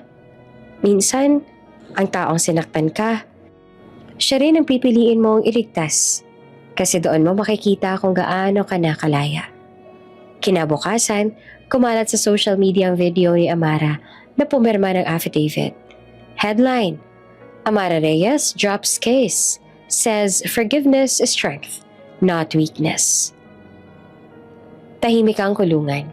Ang amoy ng bakal, ang tunog ng mga yabag ng gwardya at ang mahinang ugong ng bentalador ay bumabalot sa maliit na espasyo ni Luther. Nakatungo siya. Hawak ang maliit na Bible na binigay ng jail officer. Walang bisita buong linggo hanggang ngayon. Visitor! Sigaw ng gwardya. Nang itinaas si Luther ang ulo, halos hindi siya makahinga. Si Amara nakatayo sa kabilang dulo ng hallway. May daladalang paper bag, jacket at isang sobre. Tahimik siyang naglakad papasok. Pag-upo niya sa magkabilang panig ng salamin, dahan-dahan siyang ngumiti. "Ang payat mo," sabi ni Amara, pilit na may lambing. Napangiti naman si Luther. "Masarap pala magutom minsan. Doon mo malalaman kung sino talaga ang kailangan mo." "Bakit ka pa pumunta?" Tanong niya na pilit pinapagaan ang loob. "Dahil kahit nasaktan ako," sagot ni Amara. "Hindi ko kayang hayaang mabulok ka sa guilt. Lahat naman tayo may karapatang magsimulang muli. Kahit ikaw."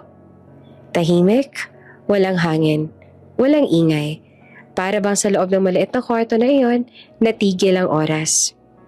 Tumingin si Luther sa sahig tsaka mahina ang tinig. "Amara, mahal kita noon. Hindi ko lang inamin. Ang yabang ko. Gusto kong ako lagi ang tama pero nung umalis ka, doon ko lang na-realize. Wala pala akong laban kung wala ka." Napatingin siya sa kanya, mahina ang ngiti. "Luther, Minahal din kita noon. Mahinahon niyang sagot. Pero hindi ko kayang mahalin ng taong sumira sa akin. Yung bawat iyak ko noon, ginamit mo laban sa akin. Ngayon ko lang natutunan na hindi lahat ng pagmamahal kailangang panindigan. Minsan, kailangan ding bitawan. Napayo ko si Luther, ngumiti na mapait. Well, at least nagmahal tayo, kahit huli. Tumayo si Amara. Inilapit ang paper bag sa gwardya. Andyan na yung pagkain mo. Tinola, paborito mo. Niluto ko kanina bago ako pumunta. Napatingin si Luther sa kanya. Tila ay hindi siya makapaniwala. Niluto mo pa? Tumango si Amara. Hindi dahil gusto kong alagaan ka ulit, kundi gusto kong iparamdam sa'yo na kaya kong magmahal ng walang galit para tuluyan kang matahimik. Tahimik lamang si Luther. Parang may gustong sabihin, pero pinili na lang ng umiti. Salamat, Amara. Hindi ko alam kung paano ko babayaran lahat ng ginawa mo at lahat ng sinira ko. Hindi mo kailangang bayaran. Sagot niya at lumakad pa atras. Kailangan mo lang tanggapin. Minsan, ang tunay na kabayaran ay yung pag-amin sa sarili mong pagkukulang. Bago siya lumabas, inilapag ng gwardya ang sulat na galing kay Amara. Basahin mo yan mamaya. Huwag na yan. Sabi niya. Ngumiti naman si Luther. Okay. Basta huwag kang mawawala, Amara. Hindi siya lumingon. Hindi ako mawawala. Pero hindi rin ako babalik sa dati. Paglabas si Amara ng presinto, agad siyang sinalubong ng hangin. Mainit ang araw pero magaan sa dibdib. Sa harap ng gate, nakasandal si Aiden sa itim na kotse. Naka-sunglasses, nakaitim na coat, at nakangiting parang kay tagal siyang hinintay. You ready to go home? Tanong ni Aiden na malumanay ang boses. Tumingin siya sa loob. Sa pintong kinulong siya ng nakaraan. Ilang segundo lang pero ramdam niya ang bigat ng mga alaala. Mga gabi ng pag-iyak. Mga umagang walang direksyon. Mga salitang nanakit pero nagturo rin ng lakas. Ngumiti siya, marahang tumango. Ready na ako, sabi niya sabay bitaw ng malalim na buntong hininga. Habang binubuksan ni Aiden ang pinto ng kotse, tinanong siya nito. You're sure about this? Kapag umalis tayo, wala nang balikan. Tumingin siya sa malayo. Wala naman talagang balikan sa taong natuto na. Pumasok siya sa kotse at habang umaandar ito palayo sa kulungan, dumungaw siya sa bintana. Sa dulo ng daan, tanaw pa niya si Luther. Nakatayo sa loob. Nakatingin sa langit. Hawak ang sulat. Sa loob ng selda, binuksan ni Luther ang sobre. Isang simpleng papel lang. Sulat kamay ni Amara. Luther, minsan ako nang nasaktan. Ngayon ikaw naman ang tinuruan. Pero pareho tayo natutong magmahal sa maling paraan. Kapag lumaya ka na, gawin mong tama. Amara. Napangiti siya, luhaan. Salamat, bulong niya. Kahit sa dulo, ikaw pa rin ang nagturo sa akin kung anong totoong lakas. Sa labas habang binabaybay ni Amara ang highway, marahan niyang ipinikit ang mga mata. Hindi na siya umiiyak, wala na rin siyang galit. Ang puso niyang dati sugatan ngayon ay kalmado. Goodbye, Luther. Bulong niya sa hangin. Thank you for teaching me how to let go. Muling umaplos ang balat ni Amara ng hangin sa kabundukan. Ang simoy ng damo, ang amoy ng lupa pagkatapos ng ulan. Lahat pamilyar. Pero iba na ang pakiramdam. Hindi na siyang babaeng lumuhod noon sa sakit. Siya na ngayon ang babaeng marunong tumindig kahit na mag-isa. Bitbit lang niya ang maliit na bag, suot ang simpleng puting damit at tsinelas. Walang make-up, walang alahas. Pero habang naglalakad siya sa lumang daan paakyat sa bahay nila, bawat taong nakakasalubong ay napapatingin. Si Amara ba yan? Grabe, parang artista. Hindi, mas maganda pa sa artista. Iba yung aura. Ang lakas. Ngumiti lang siya sa kanila. Mahina pero totoo. Magandang umaga po, bati niya. At sa bawat ngiti, parang may liwanag na pumapalit sa mga dating sugat. Pagdating niya sa bahay, sinalubong siya ni Nanay Clarita. Anak! Sigaw nito at agad siyang niyakap ng mahigpit. Ma, nakabalik na ako. Salamat sa Diyos. Amara, iba ka na ngayon. Parang may ilaw sa mukha mo. Ngumiti siya at pinisil ang kamay ng ina. Hindi ilaw, ma. Kalayaan. Pagkatapos ng tanghalian, lumabas siya sa bakuran. Tahimik ang paligid. Tanging hampas ng hangin sa mga puno ang maririnig. Sa kabila ng kalsada, may isang lumang pick-up truck na nakaparada. Nakasaldal doon si Luther. Payat, maputla, pero payapa ang mukha. Nakalaya na siya sa bilangguan. Nakasimpleng t-shirt at pantalon lang. Walang kasamang bodyguard o galaw ng dating mayaman. Nang magtama ang tingin nila, tumigil ang oras. Tahimik si Amara. Tahimik din si Luther. Lumapit siya, dahan-dahan. Akala ko nasa Maynila ka pa, sabi niya. Umiling si Luther at mahinang tinig. Hindi ako mapalagay. Gusto ko makita kang muli at kung totoong okay ka na. Okay na ako, sagot ni Amara na malumanay. Hindi na siya umiwas pero hindi rin siya lumapit ng husto. Salamat nga pala sa lahat ng tinapos mo noon. Kasi kung hindi mo ako sinaktan, baka hindi ko nakita kung gaano ako kalakas. Napangiti si Luther, luhaan. Ang sakit marinig pero totoo. Hindi ko alam kung karapat dapat pa akong humingi ng tawad ulit. Hindi mo kailangang magsalita, sabi niya. Nakita ko na sa mga mata mo. At minsan, sapat na yon. Nagkatinginan sila, walang salita. Puro puno ng pag-unawa. Dalawang taong minsang nagwasak sa isa't isa. Ngayon, marunong nang magpatawad. Bigla namang humangin ng malakas. May kumaluskos sa langit. Nilingon ni Amara. Isang helicopter ang papalapit. Bumababa sa malapit na clearing. Kasunod noon, tumingin siya sa itaas ng burol. Nandoon ang runway ng private jet na dala ni Alessio. Ang liwanag ng landing lights ay kumikislap sa ulap. Para bang ang langit mismo sumundo sa kanya. Lumapit ang piloto, nakayuko ng magalang. Miss Amara, ready na po. Si Mr. Adrian po hinihintay kayo para sa flight to Milan. Napatingin si Amara sa bundok, sa bahay ng ina, sa mga taong kumakaway, at sa huli, kay Luther. Nakatayo pa rin sa kabilang gilid ng daan, hawak ang lumang sobre. Ngumiti siya ng marahan. Paalam, Luther. Ngumiti rin siya, mahina at parang may bigat. Go. Be happy, Amara. Yan ang matagal ko nang gusto para sa'yo. Tumango siya, tsaka humakbang papunta sa helicopter. Ang bawat takbang ay parang pagputol ng tanikala ng nakaraan. Pag-akit niya, sumilip siyang muli sa labas. Nandoon si Luther nakatingin sa kanya. Nasa kamay nito ang lumang ultrasound photo, yung parehong larawan na minsan niyang binaliwala. Pero ngayon ay hawak niya na parang kayamanan. Dahan-dahan niyang hinaplos iyon tsaka ngumiti. Sa wakas, natutunan na rin niyang magpaubaya.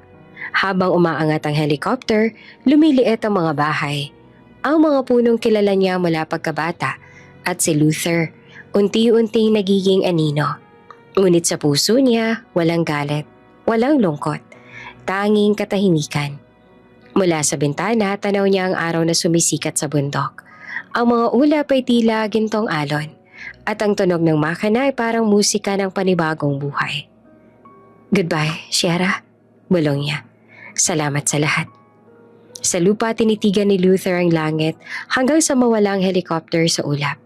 Hinawakan niyang muli ang ultrasound photo at narahan niyang bulong. Anak, tinan mo ang mama mo. Sinundo siya ng langit kasi nararapat siya doon. Huminga siya ng malalim tsaka ngumiti. Mapait pero totoo. Go. Be happy. Habang bumababa ang helicopter sa private runway, lumapit si Aidan kay Amara. Nakangiti at nakasuot ng puting coat. Welcome home, Amara. The world's been waiting for you. Ngumiti siya, tumingin sa kalangitan. Hindi na siya ang babaeng iniwan sa ulan. Siya na ngayon ang babaeng sinundo ng langit. Tahimik ang bahay ni Luther. Wala nang sigawan, wala nang galit. Isang lumang upuan, ilang papeles at ang lumang ultrasound photo na laging nasa mesa. Araw-araw niyang tinititigan. Hindi para magdalamhati kundi para magpaalala. Ito ang buhay na sinira ko at ito rin ang dahilan kung bakit ako muling tatayo. Pagkatapos ng kaso at pagkabilanggo, hindi na siya bumalik sa malaking kumpanya. Ibinenta niya ang mga shares niya. Ibinigay ang bahagi sa mga empleyadong nawalan ng trabaho nung bumagsak ang negosyo. Sabi ng mga tao, sayang daw. Pero para kay Luther, iyon ang unang beses na may ginawa siyang tama. Lumipat siya sa probinsya, sa maliit na bayan sa paanan ng bundok. Doon nagtayo siya ng maliit na klinika, hindi para yumaman kundi para makabawi. Tinulungan siya ng dating nurse si Lola. Sila na lang dalawang nagpapatakbo. Libre ang check-up para sa mga bata, lalo na yung mga walang pambayad. Araw-araw may batang kumakatok. Doc Luther, may sugat po ako. Ngumiti naman siya. Sige, pasok, tingnan natin. Sa bawat tawa ng bata, sa bawat yakap ng mga magulang na nagpapasalamat, unti-unti siyang gumagaling. Hindi niya kailanman inakalang ganito pala ang kapayapaan. Yung walang kamera, walang pangalan, walang kayabangan. Minsan umupo siya sa harap ng maliit na chapel malapit sa ilog. Doon siya madalas na nagdarasal, bitbit ang pangalan ni Amara at ng anak nila. Kung nasan man kayo, bulong niya, salamat sa mga sugat. Dahil sa sakit, natutunan kong magmahal ng totoo. Isang araw habang nagsasara siya ng klinik, may batang babae na dumating. Marumi ang damit, nanginginig. Dok, gutom na po ako. Mahina nitong sabi. Dinala niya sa loob. Pinakain ng tinapay, binigyan ng gatas. Pagkatapos ay tinanong niya, may magulang ka ba? Umiling ang bata. Doon niya naramdaman ng kirot. Parang bumalik lahat ng alaala. Hindi na siya nagsalita. Inayos niya ang kumot ng bata at tinaplos ang ulo nito. Dito ka muna ha, safe ka rito. Mula noon ay naging parang ama siya sa mga batang inabandona. Tinulungan niya silang mag-aral. Ginawang inspirasyon ang pangalan ni Amara sa maliit na reading center sa tabi ng klinik. Sa pintuan may nakasulat, Project Little Star, for every child who deserves love. Walang nakakaalam kung bakit iyon ang pangalan. Pero bawat gabi, tinitingnan niya ang langit. Hawak pa rin ang lumang ultrasound photo. Para sa'yo to anak, bulong niya. At para sa nanay mo, na tinuruan ako maging tao. Dumating ang gabi ng bagyo, malakas ang hangin. Bumaha ang paligid. Nasa labas siya, niligtas ang mga bata sa lumulubog na bahay. Dok, delikado! Sigaw ng mga tao pero hindi siya tumigil. May batang umiiyak sa loob ng bahay at nang marinig niya yon, agad siyang pumasok. Paglabas niya ay basang-basa, bitbit ang bata sa braso, nanginginig. Nang maramdaman niyang ligtas na ang lahat, saka siya napaupo sa gilid ng kalsada. Luther, ayos ka lang? Tanong ng nurse. Ngumiti siya kahit pagod. Ngayon lang ulit ako nakaramdam ng buhay. Ilang araw matapos ang bagyo, nakatanggap siya ng sulat mula sa isang foundation. Dear Dr. Villarreal, we heard your efforts in saving the children. We'd like to partner with you under the Little Star Foundation. Sa ilalim ng liham, may perma. A. Reyes. Natigilan si Luther. Hawak niya ang papel. Nanginginig ang kamay. Tumingin siya sa langit at may ngiting mapait pero puno ng pasasalamat. Ginawa mo nga, Amara. Binuhay mo ang pangarap nating dalawa. Lumipas ang buwan, tuwing gabi nakaupo siya sa harap ng klinik. Kape sa kamay, mga bata sa paligid. May bituin sa langit, maliwanag, kumikislap. Anak, mahina niyang sabi. Bantayan mo ang mommy mo. Sabihin mo sa kanya, proud ang daddy mo. At sa unang pagkakataon matapos ang lahat, huminga si Luther ng malalim, nang may kapatawaran sa sarili at katahimikan sa puso. Mainit pero banayad ang sikat ng araw sa Lake Como. Dumadaloy ang liwanag sa ibabaw ng tubig. Kumikislap na parang ginto. Sa gitna ng hardin na pinalamutian ng puti at gintong bulaklak, naglalakad si Amara sa aisle. Mahinhin, payapa at buong buo. Hindi ito tulad ng mga kasalang napapanood sa pelikula. Walang engranding orchestra, walang drama. Pero bawat takpang niya ay parang tula. Simbolo ng babaeng minsang nadapa. Ngunit ngayon ay marunong nang tumindig. Ang suot niyang gown ay gawa ni Aidan mismo. Simple ngunit elegante. May mga detalye ng bulaklak na parang kumakatawan sa lahat ng pinagdaanan niya. Sa dulo ng aisle nakatayo si Aidan. Tahimik pero halatang emosyonal. Hindi siya lalaki nagsalita ng sobra, pero ang mga mata niya ay puno ng respeto at paggalang. Paglapit ni Amara, bahagya siyang ngumiti. I'm nervous. Mahina niyang bulong.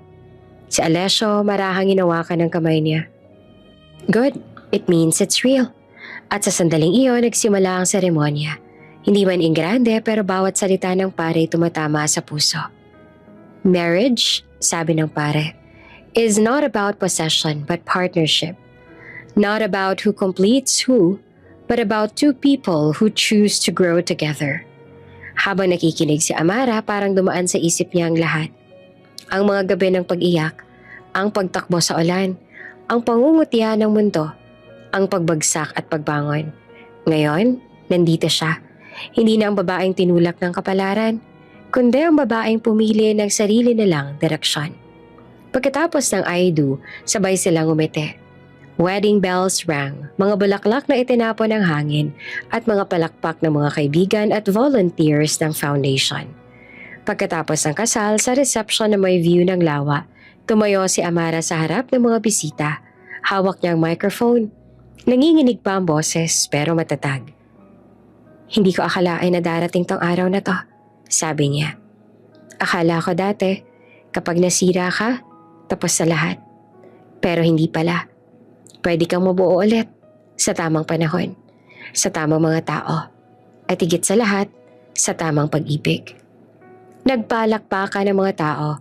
Si Aidan ay tahimik lang sa gilid, na proud habang pinagmamasdan siya. Ngayon, patuloy ni Amara.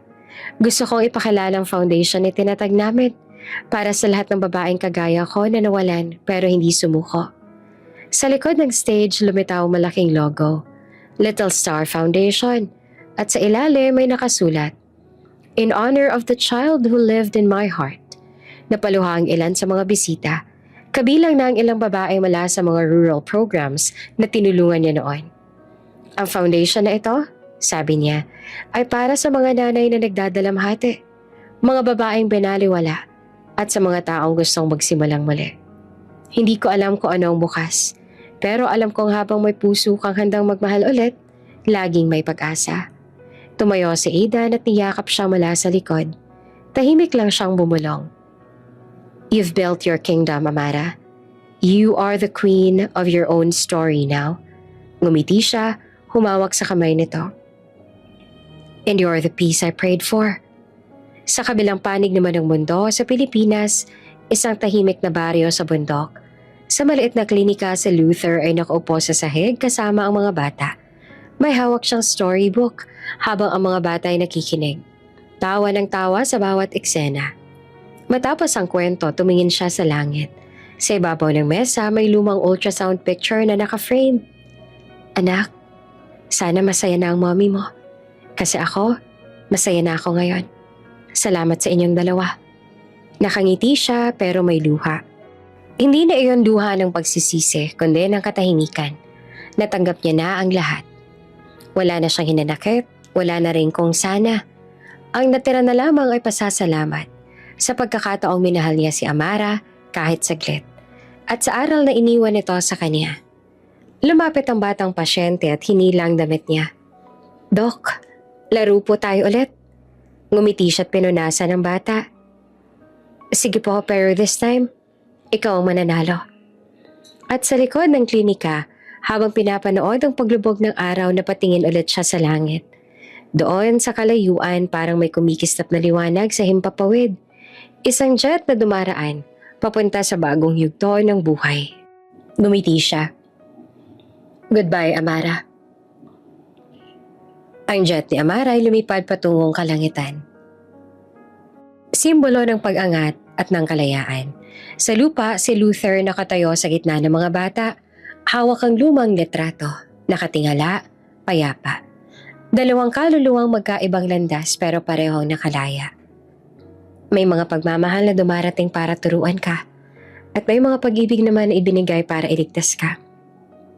Alin man doon, huwag mong kalimutan. Ang tunay na tagumpay ay hindi sa kung sino ang mananatili, kundi sa kung sino ang natutong mabuhay muli. bago ka pa lang sa channel neto, ibang kwento ni Ate Jane, istorya mo, ikwento ko. Huwag kalimutang pindutin ang notification bell at subscribe button.